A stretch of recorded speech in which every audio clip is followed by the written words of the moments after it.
আমৃত্যু ভালোবাসি তোকে। পর্ব ৭১। ঢাকার রাজশাহী মহাসড়কে প্রদীপ্ত সড়ক বাতির অতিশয় আলোর ভিড়েও আবির অন্তর্জ্ঞানিত মনির উদ্দীপ্ত চাঁদের পানে চেয়ে আছে। অদৃষ্ট অভিশঙ্কায় আবিরের ভ্রুযুগল কুঁচকে আছে, চেহারার লাবণ্য ফিকে হয়ে গেছে। আকাশের উজ্জ্বল চাঁদে আনমনেই নিজের চাঁদকে খুঁজছে।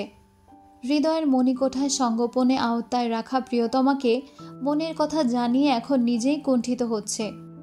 মেঘকে আংটি খুলে রাখতে বলেছে ঠিকই, কিন্তু মেঘ যে আংটি খুলে রাখার মেয়ে না, এটা আবিরের অজানা নয়। গত বছরে দেওয়া ডায়মন্ড রিংটা প্রথম আঙ্গুল থেকে খুলতেই চাইতো না মেঘ। আকলিমা খান, হালিমা খানরা কয়েকবার জিজ্ঞেস করেছিলেন এটা কিসের রিং, কে দিয়েছে, ডায়মন্ড কিনা। আবির আর তানভীর বহু কষ্টে ওই সিচুয়েশন সামলিয়েছিল।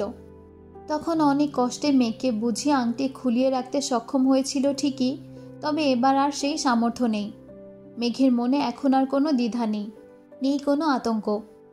অথচ আবিরের পরিশ্রান্ত মস্তিষ্কের আতঙ্ক ক্রমে বেড়েই চলেছে। ভেবেছিল আজ বাসায় কথা বলে যা হোক সিদ্ধান্ত নিয়ে নিবে, কিন্তু পরিস্থিতি যে তার অনুকূলে ছিল না। আবিরের এখন সবচেয়ে বড় ভয় সিফাত নামক ছেলেটাকে নিয়ে। নিজের গ্রামের ছেলে বলে আলী আহমদ খান তাকে একটু বেশি প্রায়োরিটি দিচ্ছেন। তার ছোটোখাটো ভুল, খারাপ দৃষ্টি, বাজে আচরণ কোনো কিছুই যেন চোখে পড়ছে না ওনার। নির্ঘুম রাত কাটিয়ে ভোরের আলো ফুটতেই আবির রাজশাহীতে পৌঁছেছে। কিছুক্ষণ রেস্ট নিয়ে ৯টার পরপর মেয়েকে কল দিতে দিতে রেডি হতে লাগলো। পরপর দুবার কল করেছে কিন্তু রিসিভ হয়নি। এদিকে আবির এসেছে শুনে অফিস থেকে বারবার কল আসতেছে। আবির তাড়াহুড়োয় অফিসে চলে গেছে। তানভীর সকাল সকাল উঠে ফ্রেশ হয়ে স্প্যারো ড্রিম হাউসের উদ্দেশ্যে রওনা দিয়েছে। গতকাল আবিরা যা কিছু অগোছালো করে রেখে এসেছিল সব গোছাতে হবে, বাসা পরিষ্কার করাতে হবে, তাছাড়া বাসার কিছু কাজও বাকি ছিল, সেগুলো করাতে হবে।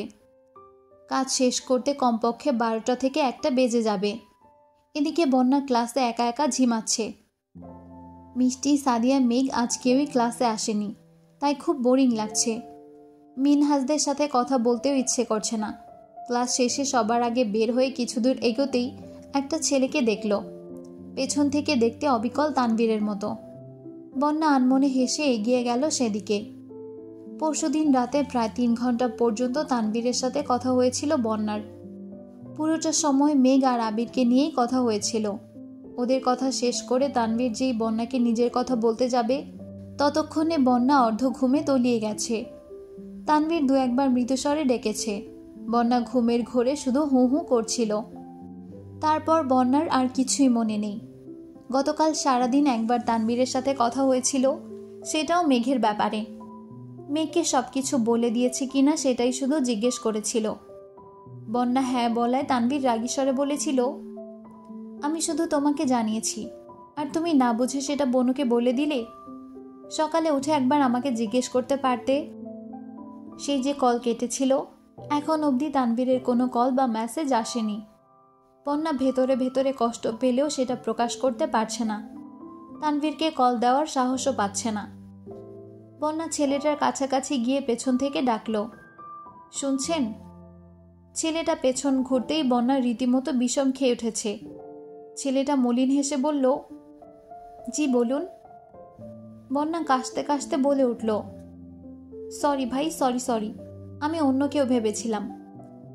সেই ছেলেটার পাশ থেকে আরেকটা ছেলে একটু রাগী স্বরে জিজ্ঞেস করলো, কোন ইয়ার, কোন ডিপার্টমেন্ট? বড় ভাইদের ডেকে আবার সরি বলছো?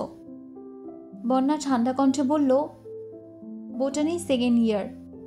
কোথাও কি লেখা আছে বড় ভাইদের ডাকা যাবে না? আর আমি অন্য একজন ভেবেছিলাম, যেহেতু উনি সে না, তাই সরি বলেছি। ইচ্ছেকৃত ভাই ডেকে সরি বলতে আসিনি। মুখে মুখে কথা বলছো আবার, এই জন্যই বলি মেয়ে মানুষ আসলেই ভেজাল। বন্যা একটু রাগী স্বরে বলল, আজব মানুষ তো। বন্যা যেই ছেলেকে ডেকেছিল, ওই ছেলে এবার দুজনকে থামিয়ে বন্যাকে উদ্দেশ্য করে বলল, সরি, ওর কথায় কিছু মনে করবেন না আপু। বেচারার 3 দিন হলো ব্রেকআপ হয়েছে, সেই কষ্টে এমন করতেছে। বন্যা মুখ ফসকে বলল, ঠিকই আছে, মেয়েদের সাথে এমন আচরণ করলে ব্রেকআপ তো হবেই। দুজনই কপাল কুঁচকে রাগি রাগি ভাব নিয়ে বন্যার দিকে তাকিয়ে আছে। বন্যার মনের কথা মুখ ফসকে বেরিয়ে গেছে এটা বুঝতে কিছুটা সময় লাগলো। সঙ্গে সঙ্গে বন্যা মুখ চেপে পালালো। মিনহাজ আর তামিম এগিয়ে এসে চিন্তিত স্বরে জানতে চাইল, এভাবে ছুটছিস কেন? আর ছেলেগুলোই বা কে? বন্যা নিজের কপাল চাপড়ে থমথমে কণ্ঠে বলল, আমি ভাবছিলাম উনি। মিনহাজ কিছুটা ভাব নিয়ে জিজ্ঞেস করল, উনিটা আবার কে? বন্যা লাজুক হেসে বলল, আমার ননদের একমাত্র ভাই। দুজন মেকি স্বরে একসঙ্গে বলে উঠল, ও। বন্যা রাগী স্বরে বলল, ফাজলামো করিস না। মিনহাজ হেসে জিজ্ঞেস করল, তানভীর ভাইয়াকে মিস করছিস? বন্যা এপাশ ওপাশ মাথা নাড়ালো, মুখে কিছুই বলল না। তামিম স্বাভাবিক কণ্ঠে বলল, মিস করছিস না বলেই তো চোখের সামনে শুধু ভাইয়াকে দেখিস। বন্যা আস্তে করে বলল, আমার মনে হয়েছিল উনি। মিনহাজ ধীর কণ্ঠে বলল, প্যারা নিও না ভিটো, ভাইয়া আসতেছে। বন্যা উত্তেজিত কণ্ঠে বলে উঠল, উনি আসবে সত্যি? তামিম মিনহাজের দিকে তাকিয়ে শক্ত কণ্ঠে বলল, দেখছিস, এই বলছে মিস করে না, যেই আসছে শুনেছে অমনি লাফায় উঠছে। মেয়ে মানুষ বুক ফাটবে তবুও মুখ ফুটবে না। বন্যা ঠোঁট ফুলিয়ে বলল, এখন বল উনি সত্যি আসবেন কিনা? উনি না আসলে আমি বাসায় চলে যাব, বিকেলে টিউশন আছে। তামিম ঠোঁট বেঁকিয়ে নিরেট কণ্ঠে বলল, আমরা এত কিছু জানি না, নিজের দরকার নিজে কল দিয়ে দেখেন, আমাদের কাজ আছে, আসছি। মিনহাজ আর তামিম চলে যাচ্ছে। বন্যা আশপাশ তাকিয়ে দেখল, ওই ছেলেগুলোকেও আর দেখা যাচ্ছে না। এদিকে তানভীর আসবে কিনা এটাও বুঝতে পারছে না। বন্যা এক জায়গায় বসে সাহস করে তানভীরের নাম্বারে কল দিল। তানভীর কল রিসিভ করে শান্ত কণ্ঠে জানতে চাইল, কি করছো?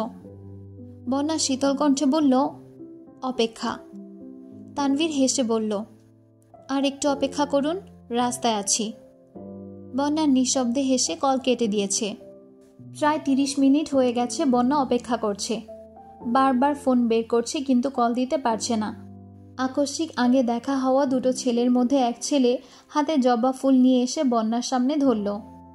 বন্যা কপাল কুঁচকে বলল, আমাকে ফুল দিচ্ছেন কেন? ছেলেরা ঠোঁট খানিক প্রশস্ত হলো, মৃদুস্বরে বলল, আগে নাও তারপর বলছি। বন্যার রাগান্বিত কণ্ঠে বলে উঠল, আজব তো, আমি কেন ফুল নিব?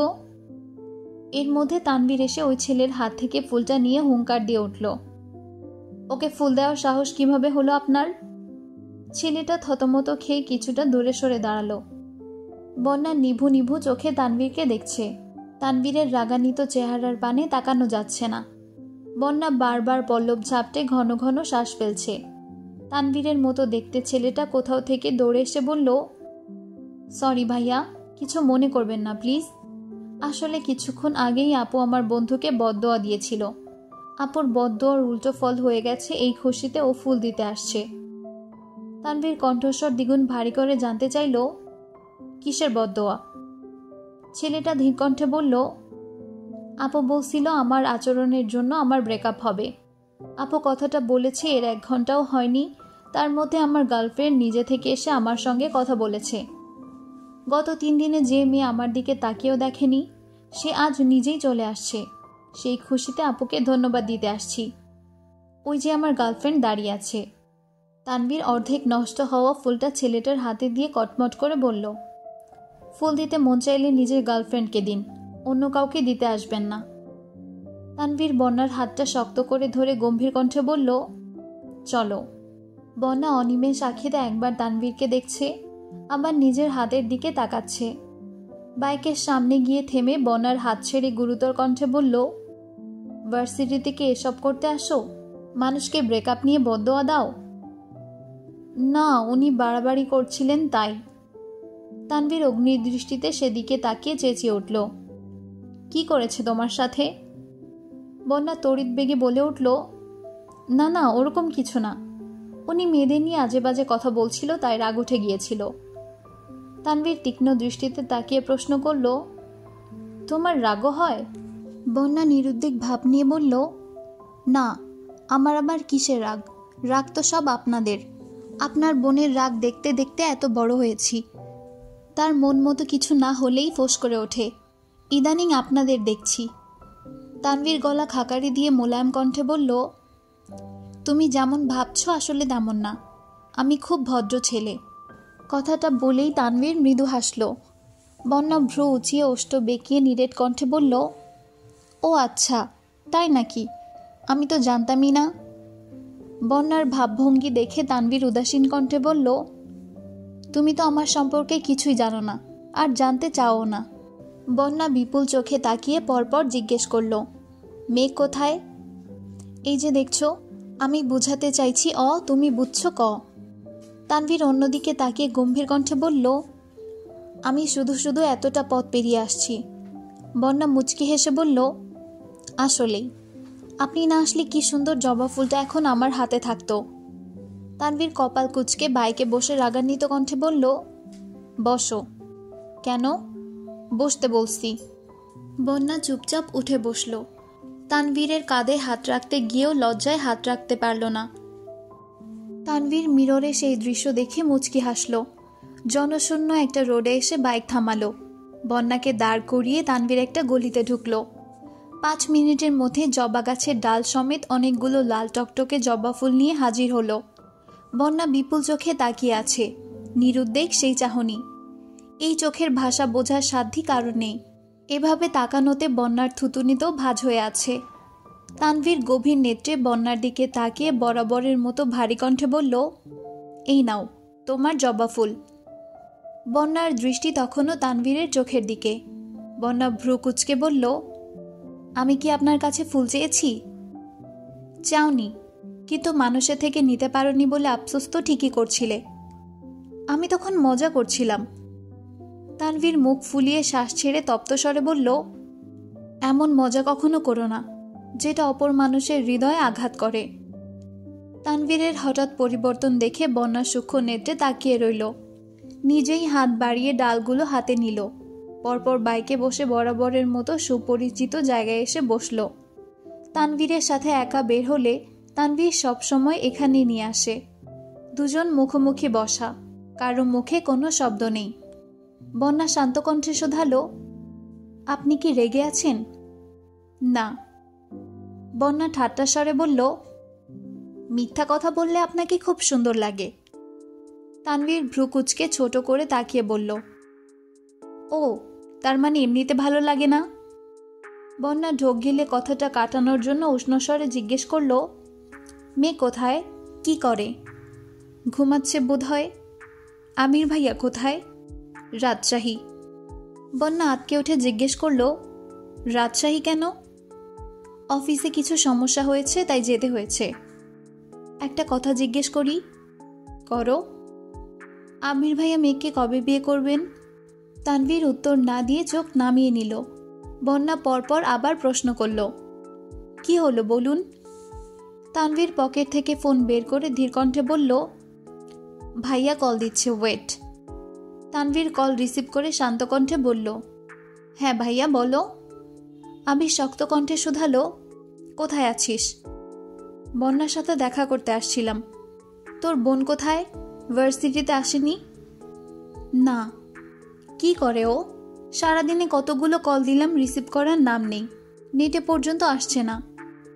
ঘুমাচ্ছে বোধ হয়। তুমি বলো, বড় আব্বু যে ঝগড়ার কথা বলছিল সেটা কি মিটছে? ধ্যাত, কিসের ঝগড়া? 2 স্টাফে ঝগড়া লাগছে, তাও আবার ফুটবল খেলা নিয়ে। আব্বুর কানে কে খবর পাঠাইছে যেন বিশাল কিছু হয়ে গেছে। তানভীর মলিন হেসে জিজ্ঞেস করল, কবে আসবে? আসছি যেহেতু এখন বললেও কাল যেতে পারবো না। চাচু আগিয়ে আসতে বলছিল আমায়, আমি পাত্তা দিইনি। এখন এমন সিচুয়েশনে আসতে হয়েছে যে চাইলেও কিছু বলতে পারছি না। 2-3 দিনের মধ্যে কাগজপত্রের ঝামেলা মিটিয়ে চলে আসব। আচ্ছা, সাবধানে থেকো। আমি শীতল কণ্ঠে বলল, তানভীর শোন, বাসায় গিয়ে সবার আগে তোর বোনকে বলবি আমায় কল দিতে। রাত থেকে কথা বলতে পারছি না, কল রিসিভ করছে না, কষ্ট লাগতেছে ভাই। তানভীর কিছু বলার আগেই আবির বলল, তোদের বিরক্ত করার জন্য দুঃখিত। তানভীর বন্যার সাথে কিছুক্ষণ কথা বলে বন্যাকে বাসা পর্যন্ত পৌঁছে দিয়ে আসছে। আজও মোকলেস মিয়ার সাথে দেখা হয়েছে।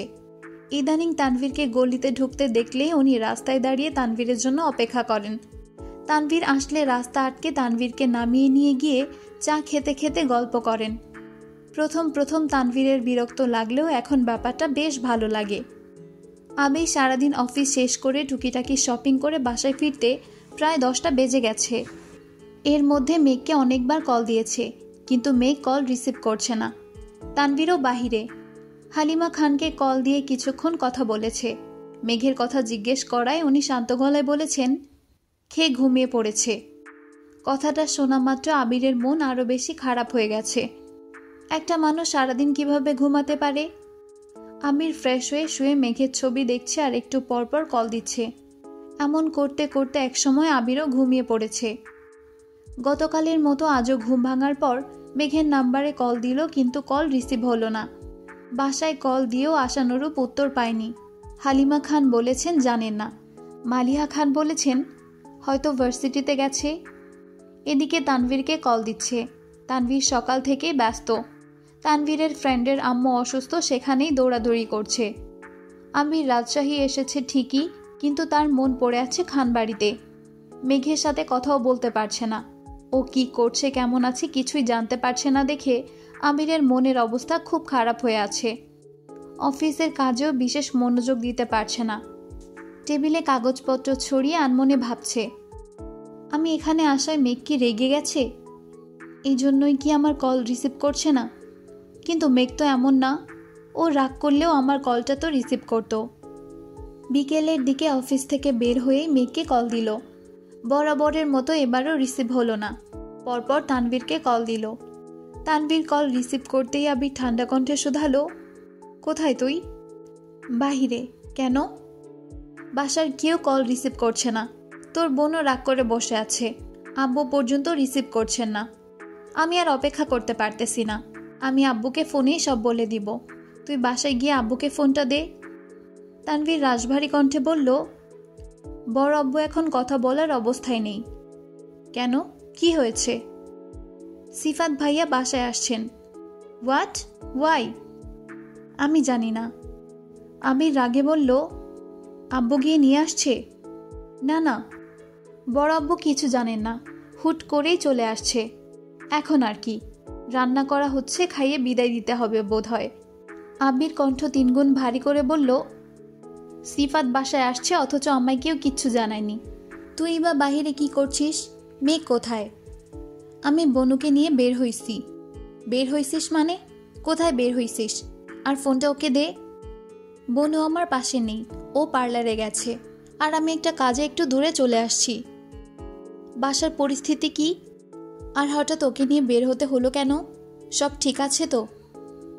আবিরের একের পর এক প্রশ্নে নাজেহাল তানভীর। ঢোক গিলে ছোট করে বলল, সিফাত ভাইয়ার ভাবসাব আমার সুবিধার লাগছে না। কি হয় বলা যায় না, তাই আগে ভাগেই বনুকে নিয়ে বাসা থেকে বেরিয়ে আসছি। এখন ফোন সাইলেন্ট করে রেখে দিব। আবির দীর্ঘ নিঃশ্বাস ছেড়ে বলল, তোর বোনের যেন কিছু না হয়। আবির বাসায় নেই আজ 3 দিন হতে চলল। এই 3 দিনে মেঘের নিঃশ্বাসের শব্দ পর্যন্ত শুনতে পায়নি আবির। তানভীরকে কল দিলে বেশিরভাগ সময় বাহিরে পাওয়া যায়। আম্মুকে কল দিলে শোনে মেঘ ঘুমাচ্ছে, সাদে বাসায় নেই। মোজাম্মেল খানের সাথে টুকটাক কথা হলেও তেমন কিছুই বলেন না উনি। এই 3 দিন কাটাতে আবিরের দম বন্ধ হয়ে আসছে। মেঘকে দেখার জন্য ভেতরটা ছটফট করছে। আবির এতদিন পর রাজশাহী আসায় গত 6 মাসের জমে থাকা মিটিং, প্রজেক্ট সহ সব ফাইল দেখতে হচ্ছে। হুট করে চলেও যেতে পারছে না। সব কিছু ঠিক থাকলে আজকে মেয়েকে প্রপোজ করতো আবির। প্রপোজ করেই বাসার সবার সামনে বিয়ের প্রস্তাব রাখত।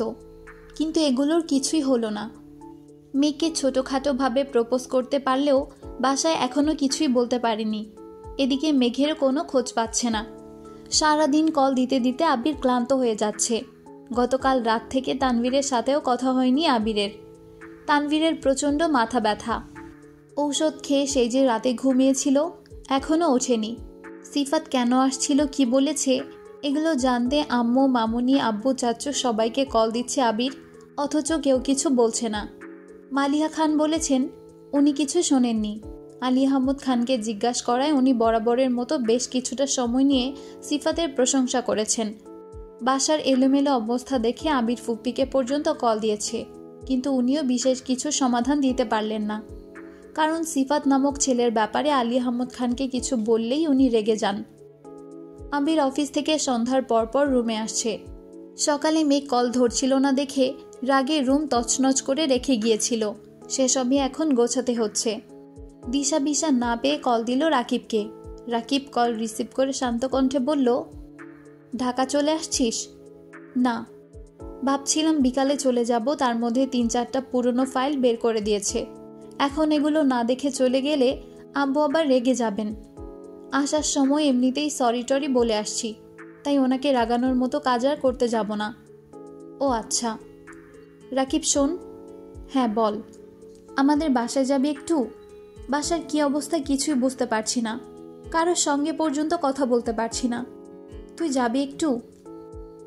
আমি কিভাবে যাব? তোর আব্বুকে আমি এমনিতেই ভয় পাই, গেলেই 10টা কথা জিজ্ঞেস করবে, উত্তর দিতে পারবো না, তখন উল্টো বাস খাবো। তার থেকে ভালো হয় তুই রাতটা কাটিয়ে ভোরে রওনা দিস। তুই বাসার আসার আগেই আমি সেখানে উপস্থিত থাকব। আবির কিছু বলতে পারল না, মুখের উপর কল কেটে দিয়েছে। 3 দিন পর আবির ঢাকায় ফিরেছে। বেলা 11টা বেজে 47 মিনিট। বাসার মানুষের সাথে 19 ঘন্টা যাবৎ কথা হয়নি। আবির বাস স্ট্যান্ড থেকে রিক্সা নিয়ে সরাসরি বাসার উদ্দেশ্যে রওনা দিল। বাসার সামনে এসে রিক্সা থেকে নেমে বাড়ির দিকে তাকিয়ে থমকে গেল।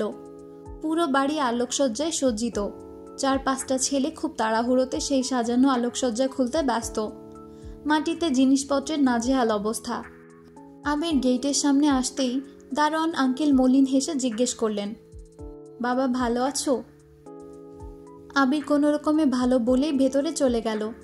ড্রয়িং রুমে কোনো মানুষ নেই। হালিমা খান রান্নাঘরে কি যেন করছেন। আবির আশেপাশে কাউকে না পেয়ে ব্যাগ ফেলে ছুটল মেঘের রুমের দিকে। ব্যস্ত হাতে ধাক্কা দিল মেঘের রুমের চাপানো দরজায়। রুম সম্পূর্ণ ফাঁকা, বিছানা টানটান করে বিছানো।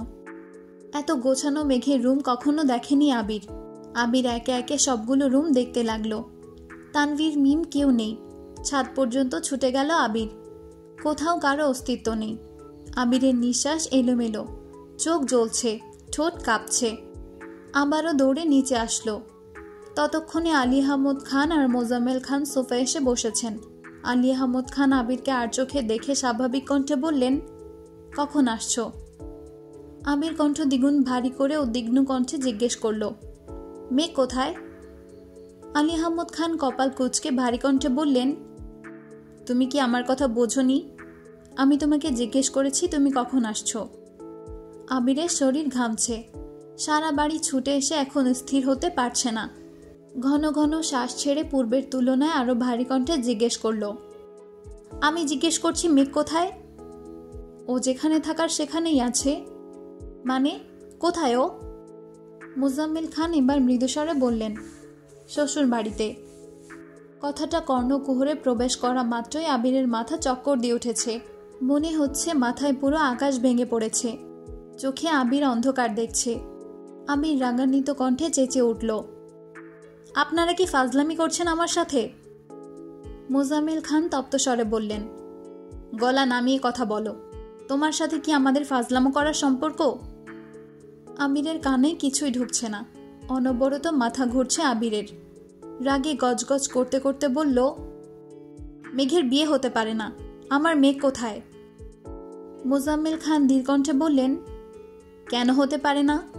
তুমি আমাকে 6 মাস সময় দিয়েছিলে, সেই 6 মাস পেরিয়ে গেছে, তাই আমি আমার মেয়েকে বিয়ে দিয়ে দিয়েছি।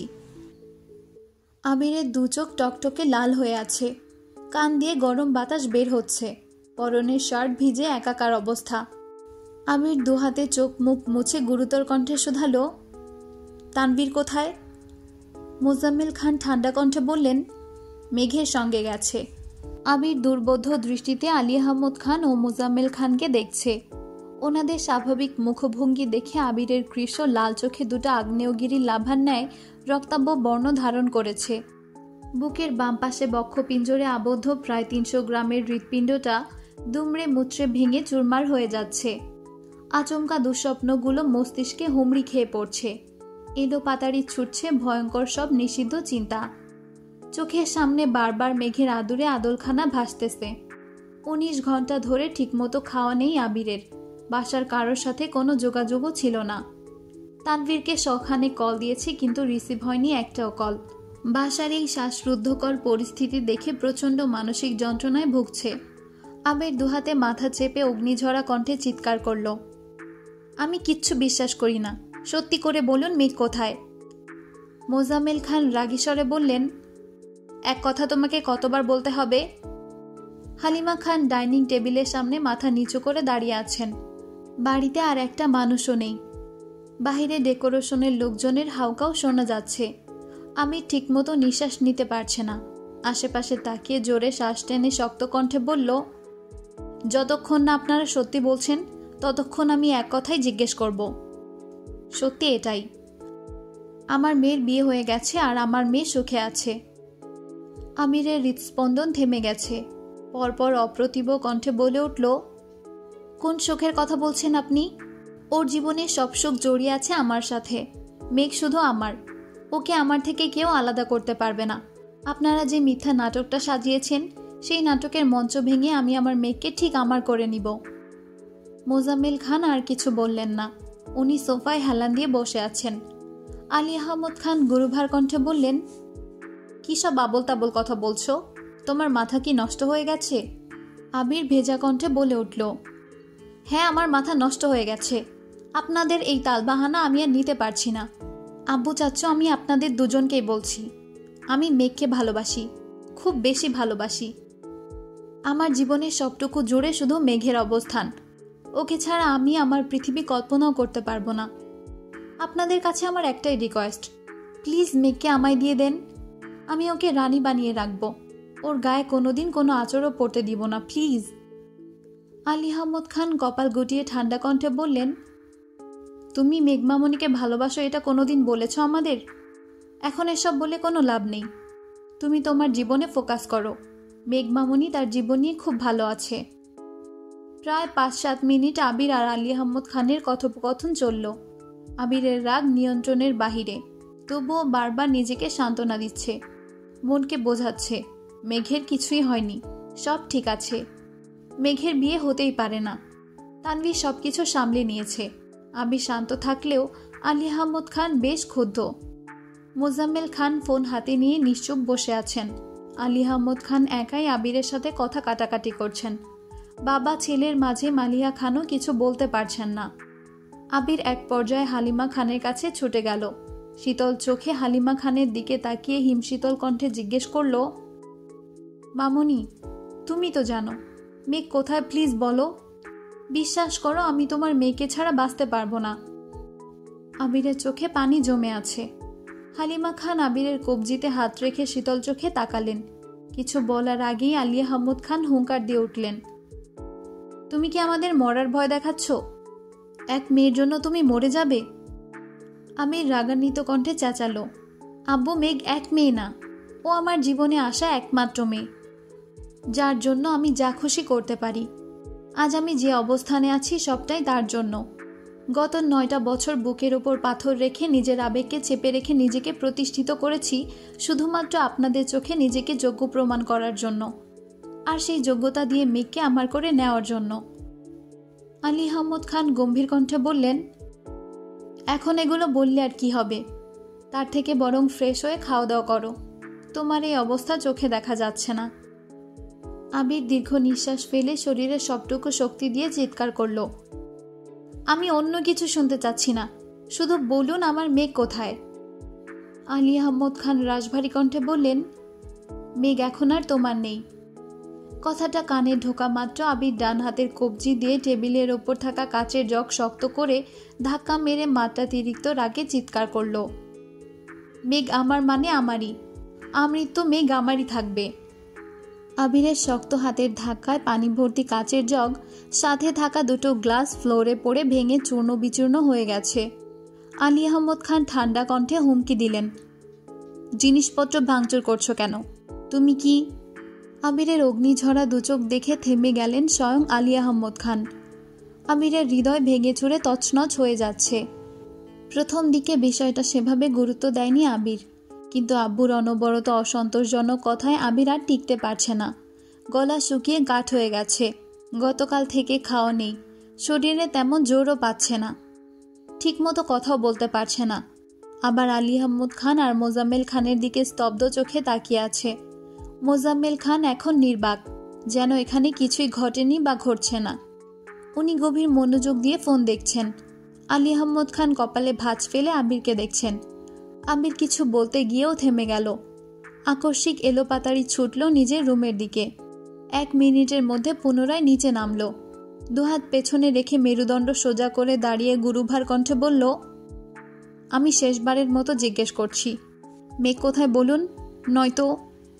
মোজাম্মেল খান ফোন থেকে চোখ সরিয়ে আবিরের দিকে তাকালেন। আলী আহমদ খান গম্ভীর কণ্ঠে জানতে চাইলেন, নয়তো কি, মরে যাবে? জি। মোজাম্মেল খান দীর্ঘ সময় পর মুখ খুললেন। ছোট করে বললেন, আবির, মাথা ঠান্ডা করো। আমি পারছি না চাচ্চু, মেঘকে। আবিরের কথা সম্পূর্ণ হবার আগেই আলী আহমদ খান রাগী স্বরে বললেন, ঠিক আছে, মরে যাও। মোজাম্মেল খান তপ্তস্বরে বলে উঠলেন, কি বলছো কি ভাইজান? আবির নীরের দৃষ্টিতে আব্বুর মুখের পানে চেয়ে আছে। আলী আহমদ খানও বরাবরের ন্যায় কঠোর রূপে বসে আছেন। অপ্রত্যাশিতভাবে আবির পেছন থেকে হাত সামনে এনে কপালের পার্শ্বদেশে রিভলভার ধরে মুখ ফুলিয়ে শ্বাস ছেড়ে তেজস্পূর্ণ কণ্ঠে বলল, 10 মিনিটের মধ্যে মেঘ আমার সামনে না আসলে। বাকি কথা বলার আগেই আলী আহমদ খান আঁতকে উঠে বললেন, কি হচ্ছে কি, তুমি কি পাগল হয়ে গেছো? আবিরের হাতে রিভলভার দেখে আলী আহমদ খান, মোজাম্মেল খান আর হালিমা খান একসঙ্গে কেঁপে উঠলেন। সবার চোখে আতঙ্ক। হ্যাঁ, আমি পাগল হয়ে গেছি। এতগুলো বছর যাকে নিজের থেকেও বেশি ভালোবেসেছি, যাকে নিজের সবটুকু সামর্থ্য দিয়ে আগলে রেখেছি, তাকে ছেড়ে থাকা আমার পক্ষে সম্ভব না। হয় মেয়েকে এনে দিবেন, নয়তো আমার লাশ দাফনের ব্যবস্থা করবেন। মোজাম্মেল খান মেরুদণ্ড সোজা করে বসে চটজলদি তানভীরকে কল দিচ্ছেন আর উদ্বিগ্ন কণ্ঠে বলছেন, আবির প্লিজ, তুমি মাথা ঠান্ডা করো, মেঘ এখনই আসতেছে।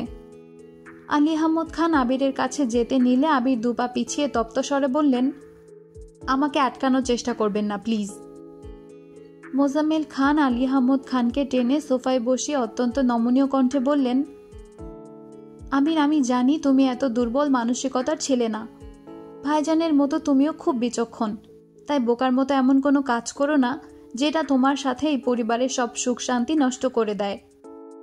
আবিরের দুচোখ দিয়ে অশ্রু গড়িয়ে পড়ছে, গলা অবধি শুকনো মুখ, তবুও জিভ দিয়ে ঠোঁট ভেজানোর চেষ্টা করল। মোজাম্মেল খানের দিকে অদম্য দৃষ্টিতে তাকিয়ে সুস্থির কণ্ঠে বলতে শুরু করল, চাচ্চু, আপনি আমাকে যতই চতুর ভাবুন না কেন, সত্যি কথা এটাই, আমি বড্ড বোকা। যখন 6 বছরের অবুঝ মেয়েটা অকুল কণ্ঠে আমায় বলেছিল কখনো আমায় ছেড়ে যেতে পারবে না, আমিও বোকার মতো তাকে ছুঁয়ে প্রমিস করেছিলাম যাই হয়ে যাক না কেন আমি বেঁচে থাকলে কোনোদিন ওকে ছেড়ে যাব না। আমি যদি বোকা না হতাম তাহলে সেদিন ওকে প্রমিস করতাম না, আর আজ আপনাদের সামনে চিৎকার করে বলতামও না যে ওকে আমার লাগবেই। হয়তো আমার জীবনটা মেঘকেন্দ্রিক হতোই না, আর আমার জন্য আপনাদের এত বছরের ইতিহাস, ঐতিহ্য, মান সম্মান এভাবে নষ্ট হতো না। আবির শ্বাস ছেড়ে আলী আহমদ খানের দিকে তাকিয়ে বলতে শুরু করলো, আব্বু, আমি সত্যি দুঃখিত। আপনার মতো একদম বিচক্ষণ মানুষের সন্তান হয়েও আমি এত বোকা হয়েছি। নয়তো একটা মেয়ের জন্য নিজের জীবন দিতে একবার হলেও ভাবতাম। সব সময় আপনি বলে এসেছেন, কখনো কাউকে কথা দিলে জীবন থাকা পর্যন্ত সেই কথা রাখার চেষ্টা করতে হয়। যেই মেঘের মোহে জর্জরিত আবিরের হৃদয়, সেই মেঘকে দেওয়া কথা রাখতে না পারলে আমার এই জীবন রাখার কোনো প্রশ্নই আসে না। আমি না হয় বোকা বোকা হয়েই পৃথিবীর মায়া ত্যাগ করব। আবিরের দুচোখ বেশ অচ্ছন্দ গতিতে অশ্রু গড়িয়ে পড়ছে। আবিরের মুখের পানে তাকিয়ে হালিমা খানও নীরবে কাঁদছেন। আলী আহমদ খান অবাক লোচনে ছেলের মুখের পানে চেয়ে আছেন। এই আবিরকে উনি চিনতে পারছেন না। বোধশক্তি হওয়ার পর থেকে আবিরকে কোনোদিনও এভাবে কাঁদতে দেখেননি তিনি। আলী আহমদ খান নিজের বন্ধু মহলে বরাবরই নিজের ছেলেকে একজন সাহসী, বুদ্ধিমান, দৃঢ় মন মানসিকতার মানুষ হিসেবে পরিচয় দিয়ে আসছেন। আজ আবিরের এই রূপ দেখে নিজেই আটকে উঠেছেন। মোজাম্মেল খানের চোখ ছলছল করছে। অতি সন্তর্পণে নিজের চোখ মুখ মুছে নিয়েছেন। আবির চোখ ঘুরিয়ে দেয়াল ঘড়ির দিকে তাকিয়ে বেজা কণ্ঠে বলল, 10 মিনিট, সময় শেষ। আলী আহমদ খান ও মোজাম্মেল খান একসঙ্গে ঘড়ির দিকে তাকালেন। মোজাম্মেল খান ব্যস্ত হাতে তানভীরকে কল দিচ্ছেন। আলী আহমদ খান আবিরকে বোঝাতে ব্যস্ত। আবির ঘড়ির দিকে তাকিয়ে শক্ত কণ্ঠে বলল, আমি 1 থেকে 3 পর্যন্ত গুনব, এর মধ্যে মেঘ আমার চোখের সামনে না আসলে। 1। মোজাম্মেল খান উদ্বিগ্ন কণ্ঠে বললেন, ওরা চলে আসছে, প্লিজ থামো। 2। মোজাম্মেল খান আর্তনাদ করছেন। আকস্মিক আলী আহমদ খানের নজর মেইন গেটের দিকে পড়ে। মেইন গেট থেকে কিছুটা ভেতরে মেঘ নিস্তব্ধ হয়ে দাঁড়িয়ে আছে। প্রশস্ত আঁখিতে উদ্বেগ স্পষ্ট। ঘন ঘন শ্বাস ফেলছে। মেঘ এসেছে আরও কয়েক সেকেন্ড আগে। আবিরের মাথায় রিভলভার দেখে বক্ষপিঞ্জরে আবদ্ধ হৃৎপিণ্ডটা প্রচণ্ড বেগে দপদপ করে কাঁপছিল। কয়েক সেকেন্ডেই মস্তিষ্কে একের পর এক ঘটনা ঘুরপাক খাচ্ছিল। আজ থেকে আরও 7 থেকে 8 মাস আগেই মিনহাজ বলেছিল আবিরের কাছে রিভলভার আছে। মেঘ তখন মিনহাজকে তুচ্ছ তাচ্ছিল্য করেছিল, ইচ্ছে মতো ঝেড়েছিল। আজ চোখের সামনে সেই দৃশ্য দেখে মেঘের দম বন্ধ হয়ে আসছে। মনে হচ্ছে কেউ শক্ত হাতে গলা চেপে ধরে আছে, নিঃশ্বাস ফেলতেও পারছে না, এমনকি জোরে চিৎকার করে কিছু বলতেও পারছিল না। আলী আহমদ খানের নজর পড়তেই উত্তেজিত কণ্ঠে বললেন, ওই তো মেঘ। আবির পূর্বের ন্যায় রিভলভার ধরে ঘাড় ঘোরালো। সহসা নজর আটকালো এক অপরূপার পানে। বিস্ময় সমেত তাকালো আবির। মোহনীয় সেই দৃষ্টি। মেঘের পরনে গাঢ় হলুদ আর রানী গোলাপি পাড়ের শাড়ি, কাঁচা ফুলের গহনায় পুরো গা ভর্তি। কপালের ঠিক মাঝ বরাবর একটা গাঢ় গোলাপি রঙের জারবেরা ফুলের কারণে মেঘের মায়াবী আদল আরও বেশি রমণীয় লাগছে। মুখে বেশ ভারী মেকআপ, মনোমুগ্ধকর ঠোঁট আর ঠোঁটের আড় দেখে আবির কয়েক মুহূর্তের জন্য অভিক্ষুব্ধ হয়ে রইল। অন্য মনস্কতায় আবিরের দুচোখ বেয়ে তখনও নিরবধি অশ্রু ঝরছে।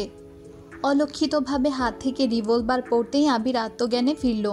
মেঘ তখনও পাথরের মতো ঠায় দাঁড়িয়ে আছে। মোজাম্মেল খানের ঠোঁটে কিঞ্চিত হাসি ফুটলেও আলী আহমদ খান গম্ভীর মুখ করে দাঁড়িয়ে আছেন। আবির অব্যবহিতভাবে ছুটল। মেঘের ঠিক সামনে গিয়ে 2 হাঁটুতে ভর ফেলে ধপ করে বসে পড়ল। আকস্মিক মেঘের পেট বরাবর বলিষ্ঠ হস্তে জাপটে ধরে উচ্চস্বরে কান্না শুরু করল। আবিরের নিরন্তন কান্না দেখে মেঘ অসহায় দৃষ্টিতে তাকিয়ে আছে।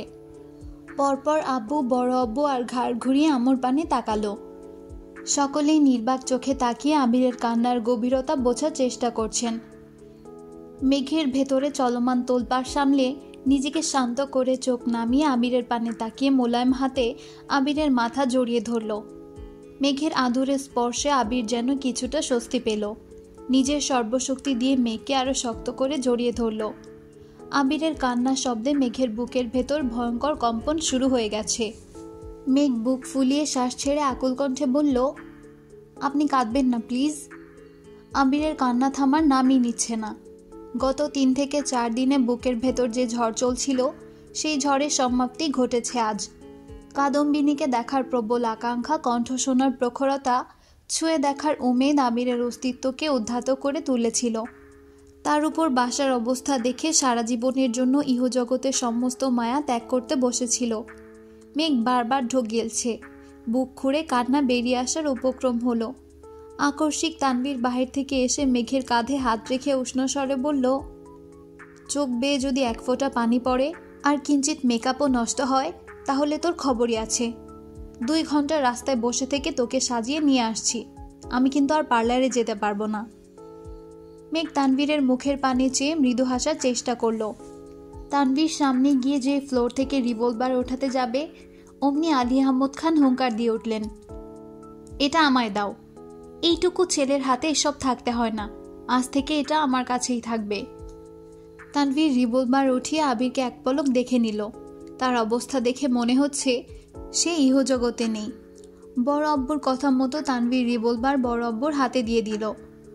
মোজাম্মেল খান কপট দুষ্টামি স্বরে বললেন, ভাইজান, তুমি যেন কেন কিনছিলা? আর কত বছর বয়সে কিনছিলা? আমি রাজনীতি করতাম, অনেকের সাথে শত্রুতা ছিল, তাই নিজের নিরাপত্তার জন্য কিনেছিলাম। বয়স যতই হোক, সেটা বড় বিষয় না। মোজাম্মেল খান হেসে বললেন, তোমার নিরাপত্তার প্রয়োজন আছে, আর আমার মেয়ের জামাইয়ের কি নিরাপত্তার প্রয়োজন নেই? আমার একমাত্র মেয়েকে বিয়ে দিয়ে দিচ্ছি, নিরাপদে না রাখতে পারলে বোঝাবো পরে। তানভীর দু ভাইয়ের কথা শুনে মুখ চেপে হাসছে। আবির তখনও মেয়েকে জড়িয়েই বসে আছে।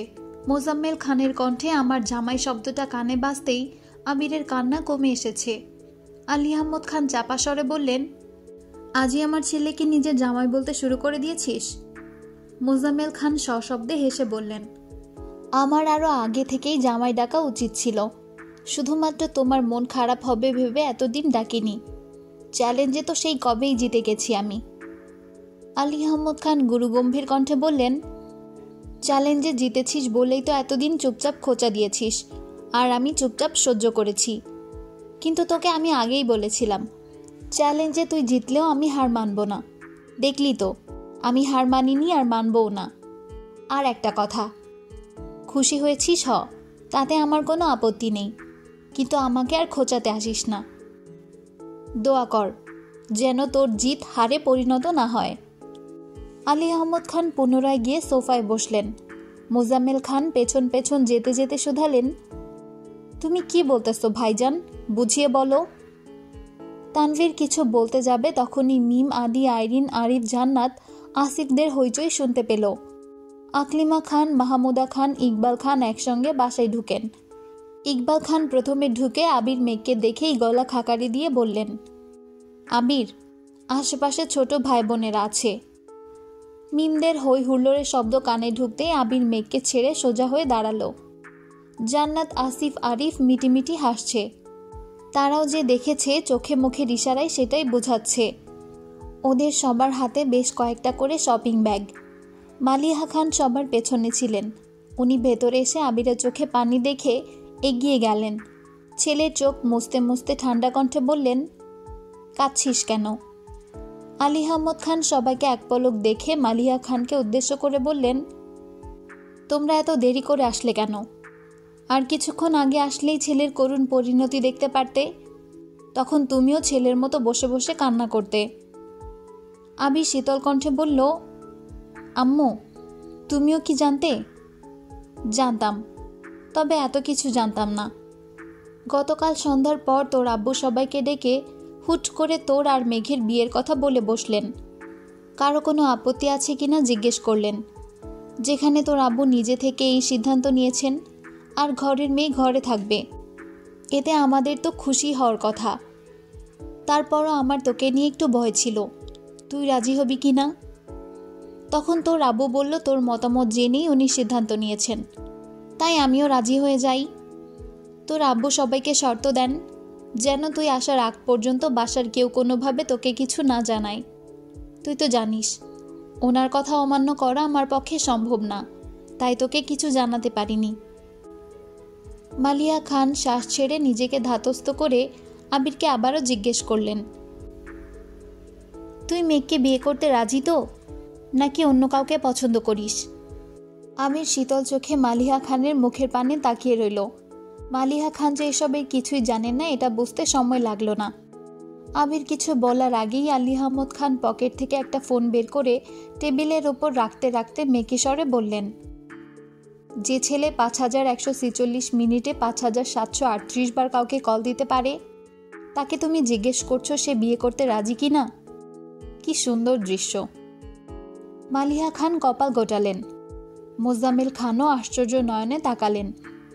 আবির ভ্রুকুচকে এগিয়ে গেল সোফার কাছে, পিছু পিছু মেঘও এগিয়ে গেল। মালিহা খান চিন্তিত স্বরে জিজ্ঞেস করলেন, কিসের 5000 কত মিনিট আর 5000 কত কলের কথা বলছেন, কি হয়েছে? আলী আহমদ খান ফোনটা হাতে নিয়ে সবাইকে দেখিয়ে বললেন, এই যে ফোনটা, এটা মেঘমামনির ফোন। গত 3-4 দিন যাবৎ আমার কাছে রেখেছিলাম। একবার ভেবেছিলাম বন্ধ করে রাখবো, কিন্তু ছেলেকে পরীক্ষা করতে ফোনটা ইচ্ছে করেই খুলে রেখেছিলাম। বিশ্বাস করবা না, মিনিটে 2-3 বার করে কল দেয়। আর আমি ফোনের দিকে তাকিয়ে কেবল ভাবছিলাম, এই পাগল ছেলে আমার হতে পারে না। সবার নজর আবিরের দিকে। আবির কিছুটা লজ্জা পেয়ে চোখ নামিয়ে নিয়েছে। মেঘ ফিসফিস করে বলল, আমি ভাবতেও পারিনি আপনি এত কম কল দিবেন। অন্তত পক্ষে 10,000 কল আশা করছিলাম। আবির ভ্রুকুচকে ভারী কণ্ঠে বলল, মুখটা বন্ধ রাখুন, নয়তো আপনার কপালে দুঃখ আছে। মালিহা খান উত্তেজিত কণ্ঠে বললেন, আবির তাহলে মেঘকে আগে থেকেই পছন্দ করে? মোজাম্মেল খান ঠাট্টা স্বরে বললেন, ভাবি, আমি এই কথাটাই ভাইজানকে গত 1 বছর যাবৎ বোঝাচ্ছিলাম, কিন্তু উনি কিছুতেই বুঝতে চাইছিলেন না। ওনার ছেলে এমন কাজই করতে পারে না। ভাইজান কেমন মানুষ এটা তো আপনার অজানা নয়। আবির মেঘ দুজনেই আশ্চর্য নয়নে তাকিয়ে আছে। বাকিরা সবাই চুপচাপ দাঁড়িয়ে আছেন। মালিহা খান অবাক চোখে তাকিয়ে বলে উঠলেন, 1 বছর? মোজাম্মেল খান তপ্তস্বরে বলতে শুরু করলেন, আমি 1 বছরের আরও 3-4 মাস আগে জানতে পেরেছি। আমার এক বন্ধু একদিন আমাকে আবির আর মেঘের একটা ছবি পাঠিয়েছিল। সে আবিরকে চিনতে পারেনি। মেঘকে এক ছেলের সাথে দেখে আমাকে জানানোর জন্য ছবিটা পাঠিয়েছিল। ছবিটা দেখে আমার অবশ্য ওরকম কিছু মনে হয়নি, কিন্তু মেয়ের বাবা যেহেতু, তাই একটু মনে সন্দেহ ঢুকেছিল। যেখানে আবির বাসায় মেঘের সাথে ঠিকমতো কথা বলে না, যতটুকু বলে সেটাও বড় ভাইয়ের মতো ফর্মাল কথাবার্তা, সেখানে আড়ালে সে আমার মেয়েকে নিয়ে ঘুরে বেড়াচ্ছে। সেই থেকে আমি পর্যবেক্ষণ করা শুরু করলাম। আবিরের হালচাল বুঝতে বেশি সময় লাগলো না। মেঘ মিম দুজনের প্রতি আবির যথেষ্ট পজিটিভ, কিন্তু মেঘের প্রতি একটু বেশি। সারা দুনিয়ার খবরেও তার বিশেষ মনোযোগ নেই। যেই মেঘের বিষয়ে কথা ওঠে, অমনি সে মনোযোগী শ্রোতা হয়ে যায়। আজ পর্যন্ত আবির হাতে গোনা 2-1 দিন মেঘকে বাসা থেকে বাইরে নিয়ে বেরিয়েছে, অথচ সে প্রায় মেঘকে নিয়ে শহরে ঘোরে। 2-1 বার আমি নিজের চোখেও দেখেছি। তাদের রাস্তায় দেখে আমি বাসায় এসে তাদের জন্য অপেক্ষা করতাম, কিন্তু মেঘ আসলেও সাথে আবির থাকতো না। আমার বন্ধু, ছোট ভাই, বড় ভাই যারা আমার মেয়েকে চিনে, তাদের সাথে দেখা হলেই বলতো, তোদের মেয়েকে এখানে দেখেছি, ওখানে দেখেছি, সাথে তোর ভাইপোও ছিল। ভাইজানকে বলায় উনি বিষয়টা পাত্তাই দেননি, উল্টো আমায় যা খুশি বলেছেন। ওই রকম শক্ত প্রমাণ ছিল না বলে আমিও অনেকদিন ভাইজানকে কিছুই বলতে যাইনি। হঠাৎ একদিন আমি অফিস থেকে ফিরছিলাম, সন্ধ্যার পর হয়ে গিয়েছিল। দেখলাম আমাদের বাসা থেকে কিছুটা দূরে মেঘ আবিরের বাইক থেকে নামছে। আমি আনমনেই সেখানে দাঁড়িয়ে পড়লাম। সামনেই বাসা, এখানে নামার কারণ খুঁজে পেলাম না, তবুও তাকিয়ে রইলাম। মেঘ বাসার গেট পর্যন্ত ঢুকতেই আবির বাইক স্টার্ট দিয়ে চলে গেছে। আমাকে দেখেছে কিনা জানি না, কিন্তু সেদিন আমি আমার সন্দেহের সত্যি প্রমাণ পেয়ে গিয়েছিলাম। বাধ্য হয়ে ভাইজানকে বিস্তারিত ঘটনা খুলে বললাম, কিন্তু উনি পূর্বের ন্যায় একই আচরণ করলেন। ওনার চোখে ওনার ছেলে নিষ্পাপ। ওনার একটাই কথা, আবির এমন ছেলেই না। আলী আহমদ খান এবার ঠান্ডা কণ্ঠে বলতে শুরু করলেন, কিন্তু আমি ভুল ছিলাম। আমি আবিরকে চিনতে বা বুঝতে ভুল করেছিলাম। আবিরের এত বছর বয়সে আমি কোনোদিনও আবিরকে কোনো বিষয়ে নিষেধাজ্ঞা দেইনি। রাজনীতি করতে নিষেধ করেছিলাম, কিন্তু সেটা আমার নিষেধাজ্ঞা ছিল না। আমি আবিরকে সবটাই বুঝিয়ে বলেছিলাম, তারপর সে নিজে থেকেই রাজনীতি ছেড়ে দিয়েছিল। দেশের বাহিরে গেছে তার ইচ্ছায়, দেশে আসছে তার ইচ্ছায়।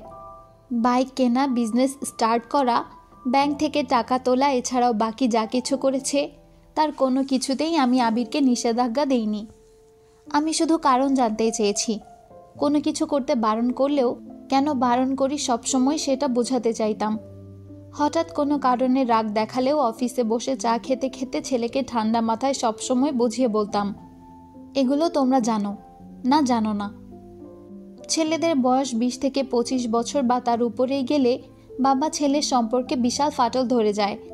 সেই ফাটল কেন হয় তা জানা নেই। আমাদের সম্পর্কে আমি সেই ফাটলটা ধরাতে চাইনি। আমি সবসময় একজন দায়িত্বশীল, নিষ্ঠাবান আর ভালো বাবা হওয়ার চেষ্টা করতাম।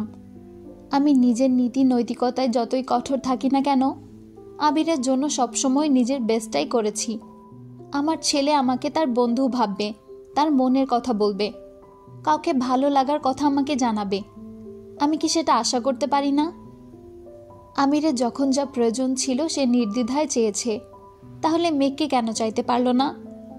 আমার ছেলের ভালোবাসার কথা অন্য কারো মুখ থেকে কেন শুনতে হলো আমার বারবার মনে হতো আবির মেঘকে পছন্দ করলে নির্দ্বিধায় আমাকে বলবে। আমি আমার জায়গায় কনফিডেন্ট ছিলাম। ওটাই কি আমার ভুল ছিল? মাহমুদা খান, মালিয়া খান, হালিমা খান সবাই নিশ্চুপ। মেঘ মাথা নিচু করে দাঁড়িয়ে আছে। আবির কণ্ঠ দ্বিগুণ ভারী করে বলতে শুরু করলো, সরি আব্বু, আপনি আপনার জায়গাতে ঠিক থাকলেও আমার মনে ভয় ছিল। একটা সময় পর্যন্ত আপনি সত্যি আমার বন্ধুর মতো ছিলেন। কখনো কিছু চাইতে গেলে বা বলতে গেলে দ্বিধাবোধ করিনি। এমনকি আম্মুর সাথেও এত কথা শেয়ার করিনি যত কথা আপনার সাথে শেয়ার করেছি। কিন্তু ধীরে ধীরে বড় হচ্ছিলাম, আর না চাইতেও দূরত্ব বেড়ে যাচ্ছিল। ছোটোখাটো কোনো বিষয় নিয়ে আপনাদের অতিরিক্ত বাড়াবাড়িটা মনে প্রতিনিয়ত দাগ কাটছিল। আপনাদের ব্যবসা, সমাজ আর পরিবারের সম্মান আপনাদের কাছে এতটাই গুরুত্বপূর্ণ ছিল যে বাড়ির সন্তানদের সঠিক মূল্যায়ন দিতে ভুলে যাচ্ছিলেন। আশেপাশের মানুষ কি বলল, সমাজ আপনাদের কতটা মূল্যায়ন করলো, কোথায় আপনাদের স্ট্যাটাস ভালো, সেসব নিয়ে এতটাই ব্যস্ত হয়ে পড়েছিলেন যে বাসায় কোন ছেলেটার মন খারাপ, কোন মেয়েটার মন খারাপ, ঠিক কী কারণে মন খারাপ সেটা জিজ্ঞেস করার প্রয়োজন মনে করতেন না। ধীরে ধীরে দূরত্ব বাড়ল, মনের টান কমল। তবুও বলবো, আপনি সত্যি একজন দায়িত্বশীল বাবা ছিলেন এবং আছেন। আমার পড়াশোনা চলাকালীন সময়ে আপনি সব ব্যস্ততার মাঝেও প্রতিদিন আমাকে কল দিয়েছেন, খোঁজ নিয়েছেন। আপনার আশেপাশে মানুষ থাকলেও আমার কলটা রিসিভ করে বাবার দায়িত্ব পালন করেছেন। আপনি বাবা হিসেবে বেস্ট ছিলেন এবং আছেন, থাকবেন। কিন্তু ওই যে বললাম, বন্ধুর মতো, ওই বন্ধুর মতো সম্পর্কটা হারিয়ে ফেলেছিলাম। মন খুলে কিছু বলতে ভয় পেতাম, তবুও সাহস নিয়ে নিজেকে গোছাচ্ছিলাম। বাসায় মেয়েকে বিয়ের প্রস্তাব দেওয়ার জন্য যতটা সম্ভব মানসিক প্রস্তুতি নিচ্ছিলাম। হঠাৎ দেশে ফেরার 1 বছর আগে অনাকাঙ্ক্ষিতভাবে ফুপ্পির সাথে আমার পরিচয় হলো। ফুপ্পির সম্পর্কে, এই বাসার নিয়মনীতি সম্পর্কে বিস্তারিত জেনে আমি দিশা হারিয়ে ফেলেছিলাম। কি করব কিছুই বুঝতে পারছিলাম না। যেখানে একমাত্র বোনের ভালোবাসার সম্পর্ক মেনে না নিয়ে 27 বছর সম্পর্ক ছিন্ন রাখতে পারেন, সেখানে আমি কে? আপনার নিয়মনীতি আর মান সম্মানের জন্য আপনি সব করতে পারেন। মেঘকে না জোর করে আমার থেকে আলাদা করে দেন। সেই ভয়ে বাসায় ফিরে মেঘের কথা আপনাদের বলা তো দূরের কথা, মেঘের সাথেই ঠিকমতো কথা বলতে সাহস পেতাম না। মেঘের থেকে নিজেকে গুটিয়ে রাখতাম, ওর চোখে চোখ রাখতে পারতাম না। প্রতিনিয়ত ভয় হতো, আপনাদের নিয়মনীতির ভিড়েই বুঝি আমি ওকে হারিয়ে ফেলব। আলী আহমদ খান গম্ভীর কণ্ঠে বললেন, তার মানে তোমার ফুপ্পির সাথে তোমার আগে থেকেই পরিচয় ছিল? অবশ্য এটা আমি আগেই সন্দেহ করেছিলাম। রাকিব তোমার বেস্ট ফ্রেন্ড, তার বোনকে তানভীরের মাধ্যমে বাসায় আনিয়েছ। রাকিবের বোনের বিয়ের খবর তোমার অজানা থাকার কথা না, আর সেখানে তার শ্বশুর শাশুড়ির সাথে পরিচিত হওয়াটা অস্বাভাবিক কিছু না। কিন্তু তুমি যেসব ভেবে ভয় পেয়েছিলে সেটা নিতান্তই তোমার ভুল ধারণা ছিল। তোমার ফুপ্পির ঘটনা আজ থেকে বহু বছর আগের। তখনকার পরিস্থিতি বর্তমানের মতো ছিল না। তখন সমাজ প্রেমের বিয়েকে এত সহজভাবে মেনে নিতও না। কোনো বাড়ির মেয়ে পালিয়ে গেলে বা নিজের মতো বিয়ে করলে ওই এলাকায় সে মেয়ের আর তার পরিবারের নামে দুর্নাম ছড়িয়ে পড়ত। সমাজের চোখে সেই পরিবার বিষাক্ত হয়ে যেত। বর্তমানে যুগ পাল্টে গেছে। প্রেমের সম্পর্ক মেনে নিতে পরিবার আর আগের মতো দ্বিধা করে না। ইকবাল খান শান্ত স্বরে বললেন, সবই বুঝলাম, কিন্তু তোমরা যেহেতু সব জানতে আর মেনেই নিয়েছিলে, তাহলে এতদিন কেন কিছু বললেন না?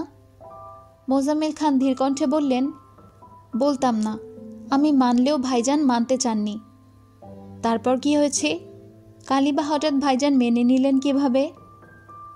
কাল হঠাৎ মানলেন কেন এটা আমিও জানি না, কিন্তু ভাইজান এমনিতেই মেনে নেননি এটা শিওর। 1 বছর আগে আমি যখন ভাইজানকে বিস্তারিত বলেছিলাম, তখন ভাইজান বিশ্বাস করেননি। তখন আমি বলেছিলাম যেন আবিরকে উনি পরীক্ষা করেন। আবিরকে বিয়ের কথা বললে আবির কিভাবে রিয়্যাক্ট করে সেটাই বুঝতে চেয়েছিলাম। আবির স্পষ্টবাদী ছেলে, তাই ভেবেছিলাম সে মেঘের কথা বলে দিবে, কিন্তু সে বলল না। ভাইজান খাবার টেবিলে বসে আমার দিকে তখন অগ্নির দৃষ্টিতে তাকিয়েছিলেন। তাই আমিও আবিরকে রাগানোর জন্য অন্য মেয়ের কথা বলেছিলাম, যেন মনের কথা বলে দেয়। আবির এমনভাবে রিয়্যাক্ট করলো, সাথে 1 বছরের জন্য বিয়ে স্থগিত করে দিল। সবার সামনে কিছু না বললেও ভাইজান আড়ালে আমায় যাচ্ছে তাই কথা শুনিয়েছেন। আবির মেয়েকে ওই নজরে দেখে না, পছন্দ করে না, হ্যান ত্যান আরও অনেক কিছু। তখন আমার ভেতরেও জেদ ঢুকে। আমিও ভাইজানের সাথে চ্যালেঞ্জ করেছিলাম, আবির মেয়েকে পছন্দ করে এটা আমি প্রমাণ করেই ছাড়ব। তারপর শুরু হলো মেঘের জন্য ছেলে দেখা। আমার খুব কাছের বন্ধু দেশে ফেরায় এমনিতেই তাকে আর তার বিবাহিত ছেলেকে বাসায় দাওয়াত দিয়েছিলাম। আবিরকে শুনিয়ে বললাম মেঘকে দেখতে আসবে। ভেবেছিলাম আবির রিয়্যাক্ট করবে না, কিন্তু না, আবির কোনো প্রকার রিয়্যাক্ট করলো না। মুখ ফুটে কিছু না বললেও তানভীর একাই রাগারাগি করল। ভাইজানের সামনে আবারও প্রমাণ হয়ে গেল আমি ভুল, উনি ঠিক। ভাইজানের কাছে ভুল প্রমাণিত হলেও বিকেলে যখন বন্ধু আর তার ছেলে বাসায় না আসায় আমি আমার সত্যতার প্রমাণ পেয়েছিলাম। দ্বিতীয়বার তানভীর আবিরকে না জানিয়ে ছেলেকে আনার সিদ্ধান্ত নেই। সেবারও আবির কোনো না কোনোভাবে খবর পেয়ে গিয়েছিল, হয়তো খবরটা বাসা থেকেই কেউ দিয়েছিল। তখন ভাইজান আমাকে বলেছিলেন আমি ছেলে বাসায় এনে তারপর যেন ওনাকে জানাই। ওনার কথার আসল মিনিং এটাই ছিল, মেঘের বিয়ে ভাঙার ব্যাপারে আমি শুধু শুধু আবিরকে সন্দেহ করছি। আবির এসবের কিছুই জানে না। পারলে ওনার সামনে প্রমাণ করতাম, নয়তো আবিরকে দোষারোপ না করতে। আমিও সেই কথা মাথায় রেখে ছেলে নিয়ে বাসায় আসলাম। হুট করে আবির বাসায় এসে চিৎকার করল। নিজের ভালোবাসার কথা প্রকাশ না করে উল্টো 6 মাস বিয়ে বন্ধের হুঙ্কার দিল। আমি মেনে নিয়েছিলাম, কারণ আমি সেদিন জিতে গিয়েছিলাম। ভাইজানের সামনে প্রমাণ করে দিয়েছিলাম মেঘের প্রতি আবিরের অন্যরকম টান আছে। কিন্তু ভাইজান মানতে পারলেন না। উনি আমার কাছে হেরে গেছেন এটা উনি মানতেই পারছিলেন না। আমার জেতার খুশি সহ্য করতে না পেরে ভাইজান আবিরের উপর ইচ্ছে মতো রাগ ঝাড়লেন। আবিরও রাগ করে বাসা থেকে চলে গেল। 2-3 দিন পর ভাইজানের রাগ কিছুটা কমেছে। তখন নিজে হার মেনে নিয়ে আবিরকে বাসায় আনার চেষ্টা করেছেন। তবে এটা ঠিক, ভাইজান বহুবার চেষ্টা করেছেন আবির যেন মেঘের কথা ভাইজানকে জানায়। তার জন্য ভাবিকে দিয়েও চেষ্টা করিয়েছেন। আবির বাহিরে যাওয়ার আগের দিন সকালে ভাইজান আবিরকে জিজ্ঞেস করেছিলেন আবির কিছু বলতে চায় কিনা, কিন্তু আবির কিছু না বলেই চলে গিয়েছিল। এদিকে ভাইজান নিজের হার মন থেকে মানতে পারছিলেন না, তাই প্রতিনিয়ত আমার সাথে ফোঁসফোঁস করতেন। খান বাড়িতে ক্ষণিকের নিস্তব্ধতা বিরাজমান। সবাই এতক্ষণ আশ্চর্য নয়নে তাকিয়ে মোজাম্মেল খানের কথাগুলো শুনছিল। মেঘ আবিরের মুখের পানে স্থির দৃষ্টিতে চেয়ে আছে, কিন্তু আবিরের অভিব্যক্তি ঠিক বোঝা যাচ্ছে না। ইকবাল খান আর মোজাম্মেল খান টুকটাক কথা বলছেন, বাকিরা চুপচাপ দাঁড়িয়ে আছে। ডেকোরেশনের জন্য আসা 3-4 জন ছেলে প্রয়োজনীয় জিনিসপত্র নিয়ে ছাদে যাচ্ছে। সিঁড়ির কাছাকাছি যেতেই আলী আহমদ খান হুঙ্কার দিলেন, তোমাদের আর কতক্ষণ লাগবে? বাসায় মেহমান আসার সময় হয়ে গেছে, অথচ তোমাদের কাজই শেষ হচ্ছে না। বেশিক্ষণ লাগবে না আঙ্কেল। এই কথা সকাল থেকে শুনে আসছি। এমন তাড়াহুড়োতে কাজ করছো যে বিয়ে বাড়িকে পুরো স্বাধীনতা দিবসের সাজে সাজিয়ে ফেলেছ। শুধু লাল সবুজ দিয়ে কেউ বাড়ি সাজায়? সরি আঙ্কেল, সত্যি বলতে তাড়াহুড়ো করতে গিয়ে আগে চেক করতে মনে ছিল না। এখন আর ভুল হবে না। শোনো, আমার একমাত্র ছেলের বিয়ে বলে কথা। এমনভাবে সাজাবে যেন বাড়ির সাজ দেখেই এলাকার মানুষের তাক লেগে যায়। টাকা নিয়ে একদম ভেবো না। জি আঙ্কেল। ছেলেগুলো ছাদে চলে যাচ্ছে। মোজাম্মেল খান আচমকা ধীর কণ্ঠে বললেন, ভাইজান একটা কথা বলি। হ্যাঁ। মোজাম্মেল খান শীতল কণ্ঠে বললেন, আমি 1 বছর যাবত ওদের বিয়ের কথা বলতেছি, তবু তুমি রাজি হলে না। হঠাৎ কি এমন হলো যে হুট করে বিয়ের সিদ্ধান্ত নিলে, তাও আবার আগামীকালই বিয়ে? আলী আহমদ খান মলিন হেসে বললেন, তোর ছেলের জন্য। মানে? তানভীর বলছে মেঘকে আবিরের কাছে বিয়ে না দিলে আবির নাকি মরে যাবে। সবাই অতর্কিতে আবিরের দিকে তাকালো, অথচ আবির রুষ্ট চোখে তানভীরের দিকে তাকিয়ে দাঁতে দাঁত চেপে রাগান্বিত কণ্ঠে বলল, শালা মরে যাওয়ার কথা বলতে বলছি তোকে? তানভীর ঠোঁট চেপে ডান হাতের 2 আঙ্গুলে কান ধরে বিড়বিড় করে বলল, সরি, মুখ ফসকে বেরিয়ে গিয়েছিল। দূর শালা। তানভীর কপট রাগী স্বরে বলল, শালা না, সম্বন্ধী। আবির ঠোঁট বেঁকিয়ে রাগী স্বরে বলল, তোকে আমি দেখে নিব। মাহমুদা খান বললেন, আবির, রুমে গিয়ে ফ্রেশ হয়ে খাওয়া দাওয়া করে নে, রেডি হতে হবে তো। আবির ঘড়ির দিকে তাকিয়ে উদ্বিগ্ন কণ্ঠে বলল, এই ভর দুপুরে রেডি হয়ে কি করব? আলী আহমদ খান মেঘকে ইশারা করে গম্ভীর কণ্ঠে বললেন, আমার বৌমার শহর ঘুরে গায়ে হলুদের ফটোশ্যুট করার ইচ্ছে। যাও, শাওয়ার নিয়ে ঝটপট রেডি হও। আবির মেঘের দিকে এক পলক তাকালো, পরপর সবার দিকে এক নজর তাকিয়ে আচমকা মেঘকে কোলে তুলে নিল। আলী আহমদ খান সহ উপস্থিত সবাই আঁতকে উঠল। মেঘ অস্পষ্ট গলায় আর্তনাদ করে উঠল। আলী আহমদ খান তপ্তস্বরে বললেন, তোমাকে রুমে গিয়ে শাওয়ার নিতে বলেছি, তুমি ওকে কোলে নিয়েছো কেন? আবির রাশভারী কণ্ঠে বলল, আমি আপনাদের কাউকে বিশ্বাস করি না। কোন ভরসায় রেখে যাব এখানে? যদি আবার লুকিয়ে ফেলেন? আমি আর কোনো রিস্ক নিতে পারবো না, সরি। আবির মেয়েকে কোলে নিয়ে নিরুদ্বেগ ভঙ্গিতে সিঁড়ি দিয়ে উঠছে। তানভীর হাত দিয়ে মুখ চেপে হাসছে। আলী আহমদ খান, মোজাম্মেল খান, ইকবাল খান স্তব্ধ চোখে সেদিকে তাকিয়ে আছে। বাড়ির মহিলারাও থম মেরে দাঁড়িয়ে আছেন। 3 দিন আগে সন্ধ্যার অনেক আগেও আলী আহমদ খান অফিসে নিজের কেবিনে বসে কাজ করছিলেন। মোজাম্মেল খান আজ অফিসে আসেননি। আবির সিফাতের উপর রাগ করে দুপুরের দিকেই অফিস থেকে চলে গেছে। ইকবাল খান সন্ধ্যা পর্যন্ত ছিলেন। হঠাৎ বাসা থেকে কল আসছে, বাজার নিয়ে যেতে হবে, তাই উনিও সন্ধ্যার দিকে চলে গেছেন। সিফাত কাজ শেষ করে অনেকক্ষণ এমনিতেই বসে বসে আলী আহমদ খানের সাথে গল্প করছিল। রাত বেশি হওয়ায় সিফাতকে ছুটি দিয়ে দিয়েছেন। সিফাত অফিস থেকে বের হওয়ার 10 মিনিটের মধ্যে রাকিব আর রাসেল আলী আহমদ খানের কেবিনের সামনে উপস্থিত হলো। রাকিব সালাম দিয়ে মৃদুস্বরে বলল, আঙ্কেল, ভেতরে আসতে পারি? আলী আহমদ খান কপালে ভাঁজ ফেলে বললেন, আরে রাকিব যে, আসো, ভেতরে আসো। রাসেলকে খানিক দেখে কিছুটা চিন্তিত স্বরে জানতে চাইলেন, কি ব্যাপার, তোমরা হঠাৎ আমার কাছে কি মনে করে? রাকিব পেছনে ঘুরে কিছুটা তপ্ত স্বরে ডাকল, এই তানভীর, ভেতরে আয়। তানভীর গুটি গুটি পায়ে রুমে এসে মাথা নিচু করে দাঁড়ালো।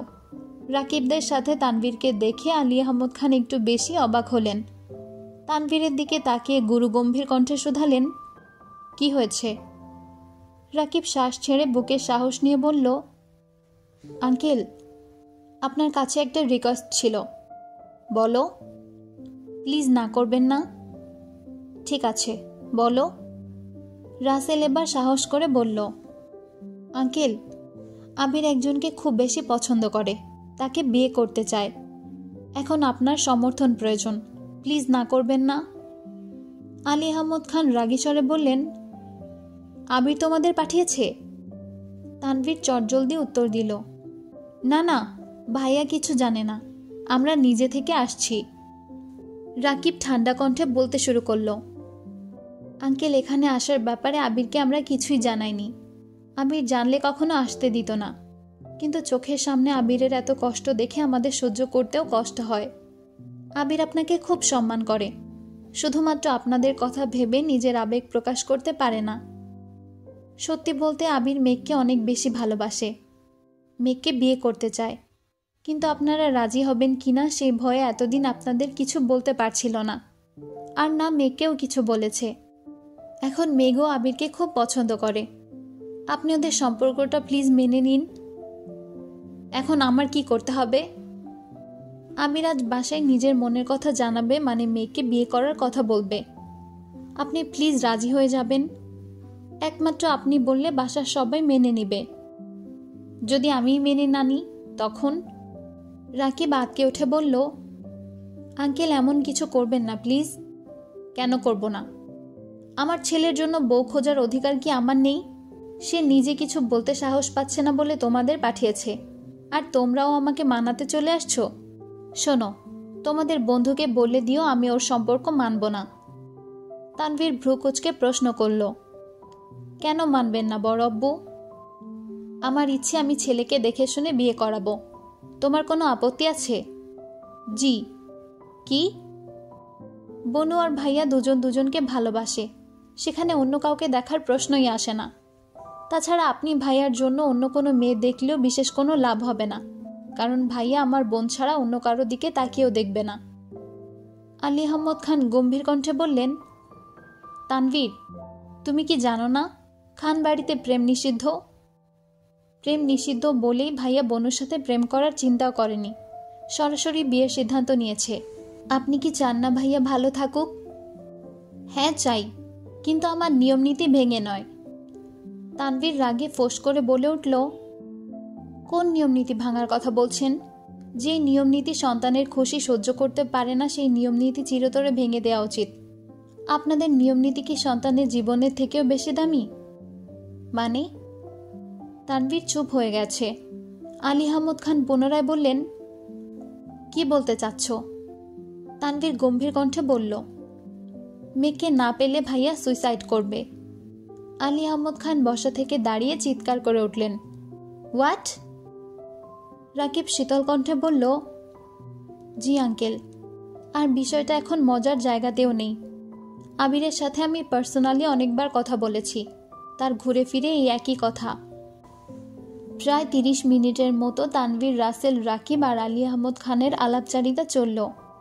একদম শেষ পর্যায়ে আলী আহমদ খান শর্ত সাপেক্ষে আবিরদের সম্পর্কটা মোটামুটিভাবে মেনে নিয়েছেন। রাকিবদের বিদায় দিয়ে তানভীরের সাথে আরও প্রায় 40 মিনিটের মতো কথা বলেছেন। সেখানে বসেই আবিরকে রাজশাহী পাঠানোর পরিকল্পনা করেন। আবিরকে একেবারে বাসে উঠিয়ে তারপর মাহমুদা খানের সাথে দেখা করতে যান। ওনার সাথে আলোচনা শেষ করে আলী আহমদ খান বাসায় ফিরে সরাসরি মেঘের রুমে যান। মেঘ তখন বিছানায় বসে আবিরের দেওয়া আংটিটা দেখছিল আর আনমনে কত কী ভাবছিল। হঠাৎ আলী আহমদ খান রুমে ঢুকতেই মেঘ থতমত খেয়ে হাত পেছনে লুকানোর চেষ্টা করল, কিন্তু আলী আহমদ খানের হুঙ্কারে সঙ্গে সঙ্গে হাত সামনে এনে আংটিটা দেখাতে বাধ্য হলো। আলী আহমদ খান গুরুভার কণ্ঠে জিজ্ঞেস করলেন, তুমি আবিরকে ভালোবাসো? মেঘ অবাক লোচনে তাকিয়ে আবিরের শিখিয়ে দেয়া কথাগুলো মনে করার চেষ্টা করল, কিন্তু আলী আহমদ খানের সামনে দাঁড়িয়ে মিথ্যা বলার মতো সাহস মেঘের নেই। তাই বাধ্য হয়ে বলল, জি। বিয়ে করতে চাও? মেঘ আঁতকে উঠে শীতল চোখে তাকালো। কিছুক্ষণ নীরব থেকে ধীরকণ্ঠে বলল, আপনারা রাজি থাকলে। আলী আহমদ খান গুরুভার কণ্ঠে বলে উঠলেন, তুমি সত্যি সত্যি আবিরকে ভালোবাসলে আর বিয়ে করতে চাইলে আমি যা বলবো তা মানতে হবে। যদি রাজি থাকো তাহলে 3 দিন পরই তোমাদের বিয়ে দিয়ে দিব। বলো রাজি আছো? মেঘ আশ্চর্য নয়নে তাকিয়ে রইল। আলী আহমদ খান পুনরায় বললেন, আবারও বলছি, যদি আবিরকে নিজের করে পেতে চাও তাহলে আমার শর্ত মানতে হবে। আবিরকে চাও কি না? মেঘ কাঁপা কাঁপা গলায় বলল, চাই। ঠিক আছে, তোমার ফোনটা আগামী 3 থেকে 4 দিন আমার কাছে জমা থাকবে, আর তুমি কোনোভাবে আবিরের সাথে যোগাযোগ করার চেষ্টাও করবে না। আমার সিদ্ধান্ত ছাড়া বাসার বাহিরেও পা রাখবে না। মেঘ শক্ত কণ্ঠে জানতে চাইল, এগুলো কেন করতে হবে বড় আব্বু? আলী আহমদ খান মেঘের মাথায় হাত বুলিয়ে মৃদুস্বরে জিজ্ঞেস করলেন, তুমি আবিরের বউ হলে সম্পর্কে আমি তোমার কি হব? আলী আহমদ খানের মুখে এমন প্রশ্ন শুনে মেঘ বিস্ময় সমেত তাকিয়ে রইল। মনের ভেতরে উত্তর থাকা সত্ত্বেও দেওয়ার মতো শক্তি পাচ্ছে না। আলী আহমদ খান ভারী কণ্ঠে বললেন, শ্বশুর আব্বু হব তো নাকি? শ্বশুর আব্বু কথাটা শুনেই মেঘ লজ্জায় নুয়ে পড়েছে। কান দিয়ে অনবরত উষ্ণ ভাব বের হচ্ছে। আলী আহমদ খান মুচকি হেসে বললেন, আমার তো মেয়ে নেই, তাই আমার অনেক দিনের ইচ্ছে ছিল আমার ছেলের বউ মানে আবিরের বউ আমাকে আব্বাজান বলে ডাকবে। আজ আমি আমার ছেলের বউকে পেয়েছি, তাই আজ থেকে তুমি আমায় আব্বাজান ডাকবে। এই অনিষ্পিষিত শ্বাসরুদ্ধকর পরিস্থিতিতে মেঘ কী করবে বুঝতে পারছে না। হঠাৎ কি ভেবে ওড়না টেনে মাথায় দিয়ে তৎক্ষণাৎ পায়ে হাত দিয়ে সালাম করল। আলী আহমদ খান সালামি দিতে দিতে বললেন, আব্বাজান বলো একটু শুনি। মেঘের বুকের ভেতর উথাল পাথাল ঢেউ শুরু হয়ে গেছে। ইদানিং আবিরের সামনেও এতটা লজ্জা পায় না যতটা লজ্জা বড় আব্বুর সামনে পাচ্ছে। মেঘ নিজের সাথে যুদ্ধ করে বুকে সাহস নিয়ে আস্তে করে বলল, আব্বাজান। মাশাআল্লাহ, আলহামদুলিল্লাহ, আমার মনের আশা আজ পূরণ হলো। এখন বলো, তুমি কি তোমার আব্বাজানের জিদ দেখতে চাও না? তোমার আব্বু প্রতিনিয়ত আমার সাথে খোঁচাখুচি করে, অথচ আমি কিছুই বলি না। তুমি যদি আমার কথা মানো তাহলে এবার আমিই জিতব। তুমি কি চাও না আমি জিতি? জি চাই। ঠিক আছে, আমাদের মধ্যকার আলোচনা যেন তোমার আব্বুর কানে না যায়।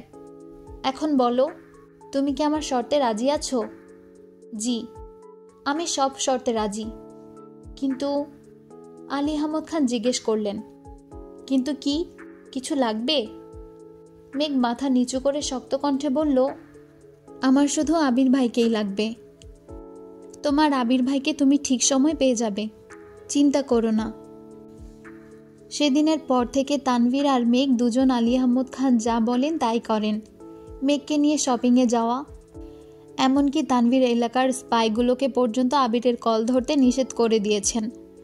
সবই আলী আহমদ খানের কথাই করেছে। ওনারা কথা না মানলে উনি মেঘ আবিরের বিয়ে মানবে না, এই আতঙ্কে তানভীর সব মেনে নিয়েছে। প্রথম 2 দিন বাসার কেউ কিছুই জানতে পারেনি, কিন্তু একদিন সিফাত কাউকে না জানিয়ে বাসায় চলে আসায় কিছুটা এলোমেলো হয়ে গিয়েছিল। সিফাতের চালচলন খুব একটা সুবিধাজনক মনে হয়নি, তাই আলী আহমদ খান পরিকল্পনা করে তানভীরকে দিয়ে মেঘকে বাহিরে পাঠিয়ে দিয়েছিলেন। সিফাত বাসা থেকে যাওয়ার পর বাসায় সিফাতকে নিয়ে টুকটাক আলোচনা শুরু হচ্ছিল। মেঘের কানে এসব গেলে মেঘ কষ্ট পাবে, তাই উনি একদিনের মধ্যে সবকিছু রেডি করে বাসার সবাইকে জানিয়ে দিয়েছে। মোজাম্মেল খান আগে থেকেই রাজি ছিলেন, তাছাড়া মেঘদের ব্যাপারে ওনার সিদ্ধান্ত তেমন কার্যকর নয়, সেজন্য আলী আহমদ খানের কথাই শেষ কথা ছিল। বর্তমান লজ্জায় অসার মেঘ জোরপূর্বক নিজের চোখ বন্ধ করে রেখেছে। আবির আবেগান্বিত দৃষ্টিতে মেঘকে নিহারা করছে। আশেপাশে না তাকিয়ে আবির সরাসরি নিজের রুমে গিয়ে মেঘকে কোল থেকে নামালো। মেঘের দিকে তাকিয়ে উদ্দীপ্ত কণ্ঠে জানতে চাইল, আমাকে এত কষ্ট দিয়ে কি শান্তি পেয়েছিস? এই যে সারা জীবনের জন্য পেতে যাচ্ছি। আবির মুচকি হেসে বলল, তুই এমনিতেও আমারই। মেঘ হঠাৎই ভ্রু কুঁচকাল। আবিরের চোখে চোখ রেখে আতঙ্কিত কণ্ঠে বলল, আপনি মাথায় রিভলভার ধরেছিলেন কোন সাহসে? যদি আপনার কিছু হয়ে যেত? তোকে না পেলে সত্যি কিছু একটা হয়ে যেত। বাজে কথা বলবেন না। আবির মুচকি হেসে ফোন সম্পূর্ণ ভলিউম দিয়ে গান চালিয়ে অতর্কিতে নাচতে শুরু করলো। মেঘ বিহব্বল হয়ে তাকিয়ে আবিরের নাচ দেখছে। আবির পুরোপুরি জ্ঞানশূন্য অবস্থায় নেচেই চলেছে। রুমের দরজা খোলা থাকায় নিচ পর্যন্ত গানের শব্দ আসছে। সবাই অবচেতন মনে চোখাচোখি করল। মিম মাঝখান থেকে বলে উঠল, আমি গিয়ে দেখব? আরিফ নিরুদ্বেগ ভঙ্গিতে বলে উঠলেন, সব ব্যাপারে মাতব্বরি।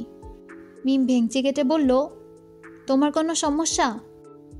তানভীর ব্যস্ত কণ্ঠে বলল, ভাইয়া জামা কাপড়গুলো দিতে হবে, আমি যাচ্ছি। মোজাম্মেল খান উদ্বেগপূর্ণ ভঙ্গিতে বললেন, হ্যাঁ হ্যাঁ দেখো খুশিতে পাগলই হয়ে গেছে কিনা। তানভীর মৃদু হেসে ছুটল। নিজের রুম থেকে আবিরের জামা কাপড় নিয়ে আবিরের রুমের দরজায় এসেই থমকালো। আবিরের এলো পাতাড়ির নাচ দেখে সহসা পকেট থেকে ফোন বের করে ভিডিও অন করলো। মেঘ এক কর্নারে দাঁড়িয়ে হাত দিয়ে মুখ চেপে নির্বাক চোখে তাকিয়ে আবিরের তৃপ্ত আদলে তাকিয়ে আছে। কিছুক্ষণ আগে চিৎকার করে কান্না করা মানুষটা এখন কি সুন্দর হাসছে। তানভীর মেঘকে আস্তে করে ডাকলো। মেঘ এগুতেই আবিরের জামা কাপড়গুলো মেঘের হাতে দিয়ে মোলায়েম কণ্ঠে বলল, ভাইয়াকে একটু তাড়াতাড়ি রেডি হতে বলিস, ফটোগ্রাফার ওয়েট করছে। আর হ্যাঁ, তোর বান্ধবীকে অনেকগুলো কল দিয়েছি, একবার অর্ধেক কথা শোনার পর থেকে কল আর রিসিভ করছে না। মেঘ মেঘি স্বরে বলল, তোমার প্রেমিকা তুমি সামলিও। আফসোস, কেউ একজন বলছিল সময় হলে জানাবো, তার সময়ও হলো না, আমাকে কিছু জানালোও না। তানভীর মেঘের মাথায় আস্তে করে গাঁটটা মেরে বিড়বিড় করল, আমার আগে তুই তো প্রপোজ করে ফেলেছিস।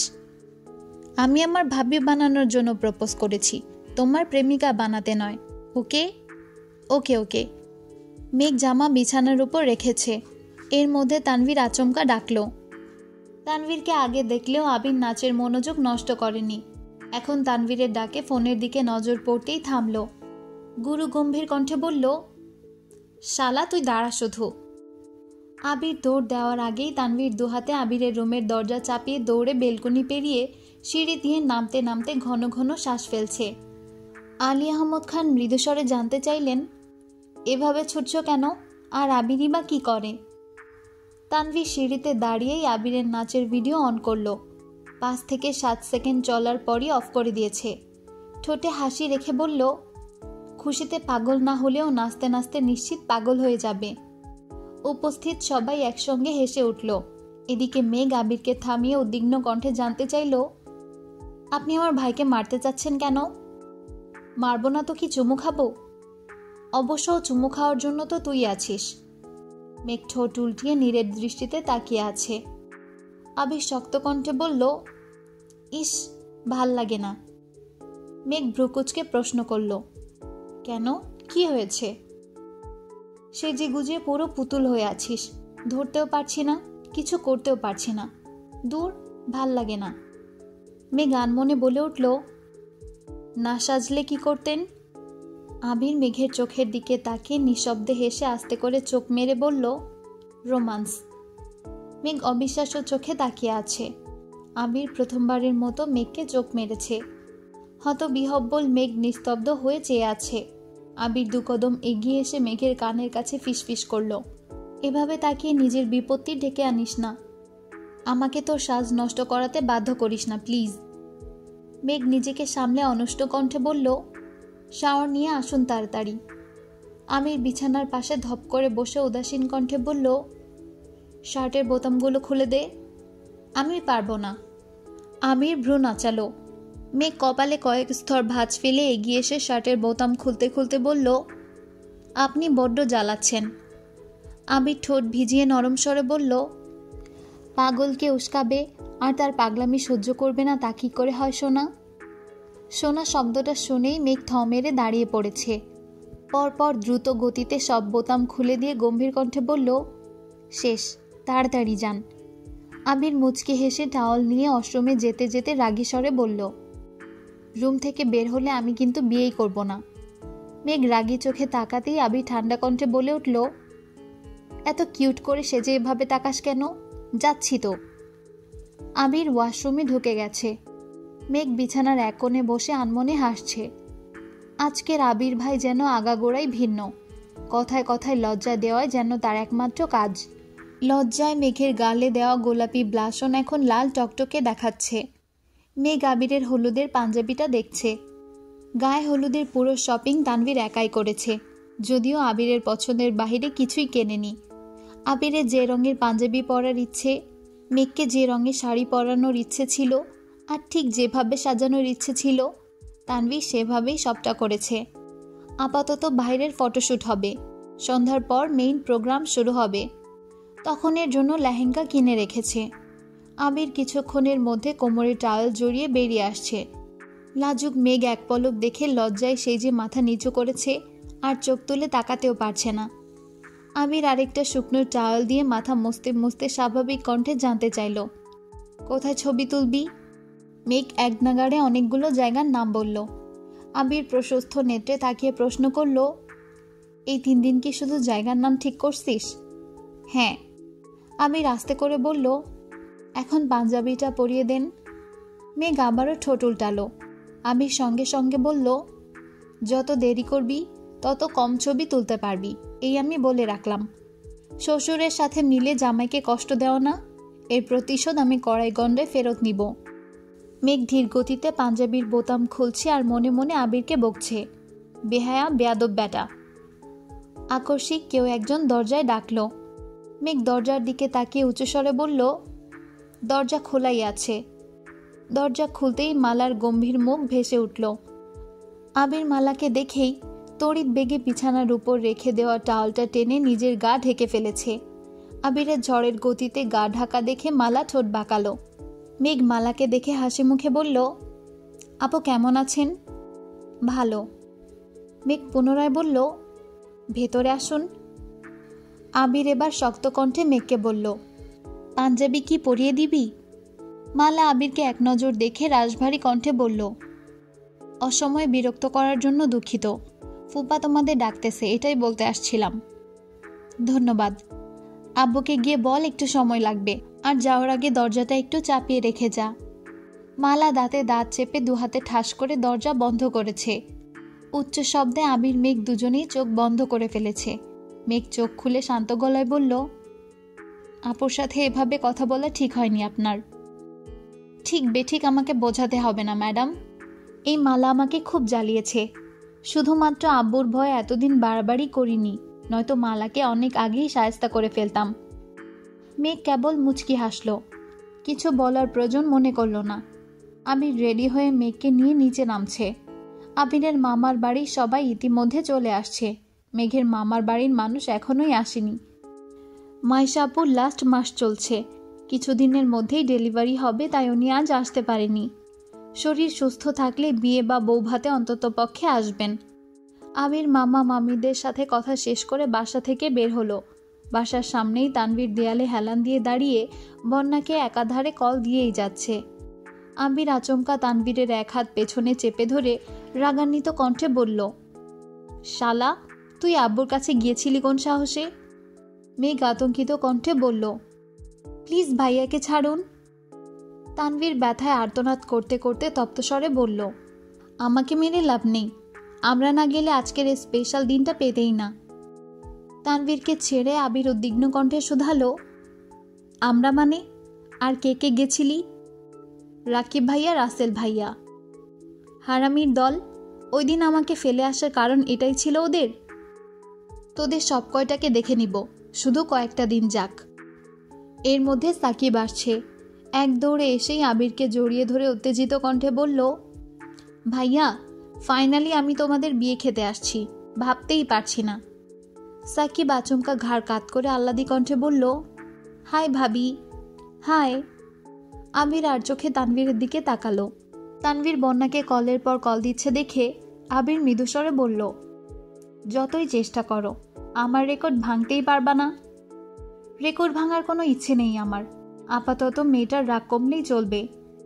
আবির রাশভারী কণ্ঠে বলল, এসব বাদ দিয়ে বিকেলে সোজা ওদের বাসায় যাবি, ওর আব্বু আম্মু বোনকে দাওয়াত দিবি, সাথে করে বন্যা আর তার ভাইকে নিয়ে আসবি। মেঘ, মিম, আরিফ, আইরিন, সাকিব, তানভীর আর আবির ফটোশ্যুট করতে বেরিয়েছে, সাথে ক্যামেরাম্যান তো আছেই। সবাই হাসি খুশিতে থাকলেও আরিফ আর মিম একটু পরপর ঝগড়া লেগে যায়। একবার তানভীর আর একবার আইরিন আটকে আটকে রাখছে। ফটোশ্যুটের লাস্ট দিকে তানভীর ওদের থেকে বিদায় নিয়ে বন্যাদের বাসায় আসছে, সাথে দুটো কার্ডও নিয়ে আসছে। একটা নর্মাল দাওয়াতের কার্ড, অন্যটা বন্যার জন্য স্পেশালভাবে বানানো, যদিও প্ল্যানটা মেঘি দিয়েছে। তানভীর বাসায় ঢুকতেই বন্যার বড় বোনের সাথে দেখা। তানভীরকে দেখে মোলায়েম কণ্ঠে বলল, কেমন আছো ভাইয়া? আলহামদুলিল্লাহ ভালো, আপনি কেমন আছেন আপু? আলহামদুলিল্লাহ ভালো। আঙ্কেল আন্টি বাসায় নেই? আব্বু আম্মু আর হৃদ একটু বাইরে গেছে। বসো, শুনলাম মেঘের বিয়ে? তানভীর বিয়ের কার্ড হাতে দিয়ে বলল, জি আপু, হুট করে সব কিছু ঠিক হয়েছে যে সময় নিয়ে ওইভাবে দাওয়াত দেওয়া সম্ভব হয়ে ওঠেনি। আপনাদের কিন্তু দুদিনেরই দাওয়াত, আগামীকাল কমিউনিটি সেন্টারে আর পরশুদিন বাসায়। আঙ্কেল আন্টিকে বলবেন অবশ্যই যেতে হবে। আর এখন আপনি আর বন্যা রেডি হয়ে আমাদের সাথে বাসায় চলুন।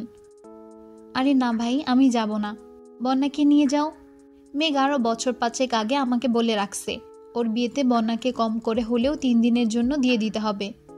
আমিও মেঘকে কথা দিয়েছিলাম, বন্যার বিয়ে না হলে আমি আব্বু আম্মুকে বুঝিয়ে 3 দিনের জন্য পাঠাবো। এখন দেখো, মেঘের বিয়ের কথা শোনার পর থেকে সেই যে মুখ ফুলিয়ে রুমে ঢুকে বসে আছে, বেরই হচ্ছে না। গত 2 দিন আব্বু অসুস্থ ছিল, এই অবস্থায় বাসা থেকে বের হতে পারছিল ঠিকই, তবে 24টা ঘন্টা শুধু মেঘ কী করছে, মেঘের কি হয়েছে, মেঘ কেমন আছে, এসব করেই কাটিয়েছে। আব্বু অসুস্থ না থাকলে আমি নিজেই বন্যাকে নিয়ে তোমাদের বাসা থেকে ঘুরে আসতাম। বন্যা এখন কোথায়? রুমে। ওর সাথে একটু কথা বলা যাবে? আসো। বন্যার বোন দরজার সামনে দাঁড়িয়ে জোরে জোরে ডাকতে লাগলো, এই বন্যা, দরজা খোল, মেঘের ভাই তোর সাথে কথা বলতে আসছে। আমি দরজা খুলবো না, ওনাকে চলে যেতে বলো। বন্যা, তানভীর এখানে দাঁড়িয়ে আছে, দরজাটা খোল। বললাম তো খুলবো না। তানভীর এবার মোলায়েম কণ্ঠে বলল, বন্যা প্লিজ দরজাটা খোলো। আপনি চলে যান এখান থেকে, ধুমধাম করে বোনের বিয়ে দেন গিয়ে। তানভীর কপালের ঘাম মুছে শক্ত কণ্ঠে বলল, তুমি না গেলে বোনও বিয়েতে বসবে না, কারণটা তুমি খুব ভালোভাবেই জানো। বন্যা এবার একটু থামলো। তানভীর শক্ত কণ্ঠে পুনরায় বলল, প্লিজ বন্যা দরজাটা খোলো, আমার কথাগুলো অন্তত শোনো। বন্যার রাগে ফুঁসতে ফুঁসতে দরজা খুলে রাগান্বিত কণ্ঠে বলল, সব কিছু ঠিকঠাক করে এখন আমাকে মিথ্যা গল্প শোনাতে আসছেন? বন্যার বোন ধীর কণ্ঠে বলল, বন্যা আস্তে কথা বল। তানভীর মৃদুস্বরে বলল, সমস্যা নেই আপু, ওকে বলতে দেন। বন্যার বোন স্বাভাবিক কণ্ঠে বলল, তুমি ওর সাথে কথা বলো, আমি জানিয়ে আসছি। বন্যার বোন চলে যেতেই তানভীর মলিন কণ্ঠে বলল, সরি। বন্যার 2 চোখ বেয়ে অনর্গল পানি পড়ছে, কাঁদতে কাঁদতে বলতে শুরু করলো, সরি। মেঘের চিন্তায় আমি দুরাত 1 ফোঁটাও ঘুমাতে পারিনি। আমি সেদিন কথাগুলো না বললে মেঘ শাড়ি পরে বের হতো না, আর পরবর্তী ঘটনাগুলোও ঘটতো না। সব দোষ আমার, আমি মেঘের ভালো চাইতে গিয়ে খারাপ করে ফেলেছি। এসব ভেবে উঠতে বসতে আমার নিজেকে মারতে ইচ্ছে করছিল। আপনাকে কত শত কল দিয়েছি, এক পর্যায়ে আপনি আমার নাম্বারটা পর্যন্ত ব্লক করে দিয়েছেন। আমি দিশা বিশা পাচ্ছিলাম না। বাসায় আব্বু অসুস্থ, ওইদিকে মেঘের কি হয়েছে জানতে পারছিলাম না। আপনাদের বাসায় যাওয়ার শক্তি আর সাহস কোনোটাই পাইনি। আমাকে এত কষ্ট কেন দিয়েছেন আপনারা? আমি আপনাদের কি এমন ক্ষতি করেছি? একটা বাড়ির জন্য কি জানানো যেত না আমায়? তানভীর বন্যার দিকে তাকিয়ে অনুষ্ণ কণ্ঠে বলতে শুরু করলো, তুমি বিশ্বাস করো, আমি বা বনু চাইলেও কিছু করতে পারছিলাম না। যেখানে ভাইয়ার সাথে পর্যন্ত যোগাযোগ বন্ধ করতে বাধ্য করা হয়েছে, সেখানে কতটা চাপে ছিলাম আমি একবার ভাবো। তোমাকে তো আগেই বলেছি, বনুর ফোন বড় আব্বুর কাছে জমা ছিল, আর আমি গত 3 দিনে নিজের ইচ্ছেতে কোনো দিকেও পা বাড়াতে পারিনি। ঘুমোতে গেলে পর্যন্ত বড় আব্বুর অনুমতি নিয়ে যেতে হয়েছে। আমাকে এমনভাবে থ্রেট করা হয়েছে, যদি আমি কোনোভাবে ভাইয়ার সাথে বা কারোর সাথে ভাইয়ার বিষয় নিয়ে কথা বলি, তাহলে বিয়ে বাতিল। একজন মানুষ যদি 10 মিনিট, 20 মিনিট, 30 মিনিট অন্তর অন্তর কল দিয়ে কাজের অর্ডার দেন, আর সেই কাজ হয়েছে কিনা সেটার প্রমাণ পর্যন্ত চান, ওই অবস্থায় আমি কিভাবে কি করতাম বলো? তোমাকে বাসা থেকে বের করে যে দুটো কথা বলবো, এতটুকু সময় আর সুযোগও আমাকে দেওয়া হয়নি। শুধু আমি না, রাকিব ভাইয়া আর রাসেল ভাইয়াও থ্রেটের উপর ছিল। বিভিন্ন প্রয়োজনে বড় আব্বুর সামনে দাঁড়িয়ে একে একে তাকে কল দিতে হচ্ছিল, যেখানে বারবার তোমার কল আসাটা কত বিপজ্জনক একবার ভাবো। আমি সত্যিই দুঃখিত। এখন প্লিজ চলো। তানভীর বন্যার জন্য আনা স্পেশাল কার্ডটা বন্যাকে দিল। বন্যা কার্ডটাকে ভালোভাবে পরখ করে চোখ মুখ মুছে চাপা স্বরে বলল, আমি যাব, তবে শুধুমাত্র মেঘের জন্য। তানভীর মুচকি হেসে বলল, ধন্যবাদ। বন্যা ফোঁস করে উঠল, ধন্যবাদ দিতে হবে না, আপনার সাথে আমার কোনো কথাই নেই। তানভীর মনমরা হয়ে বলল, আমার কি দোষ?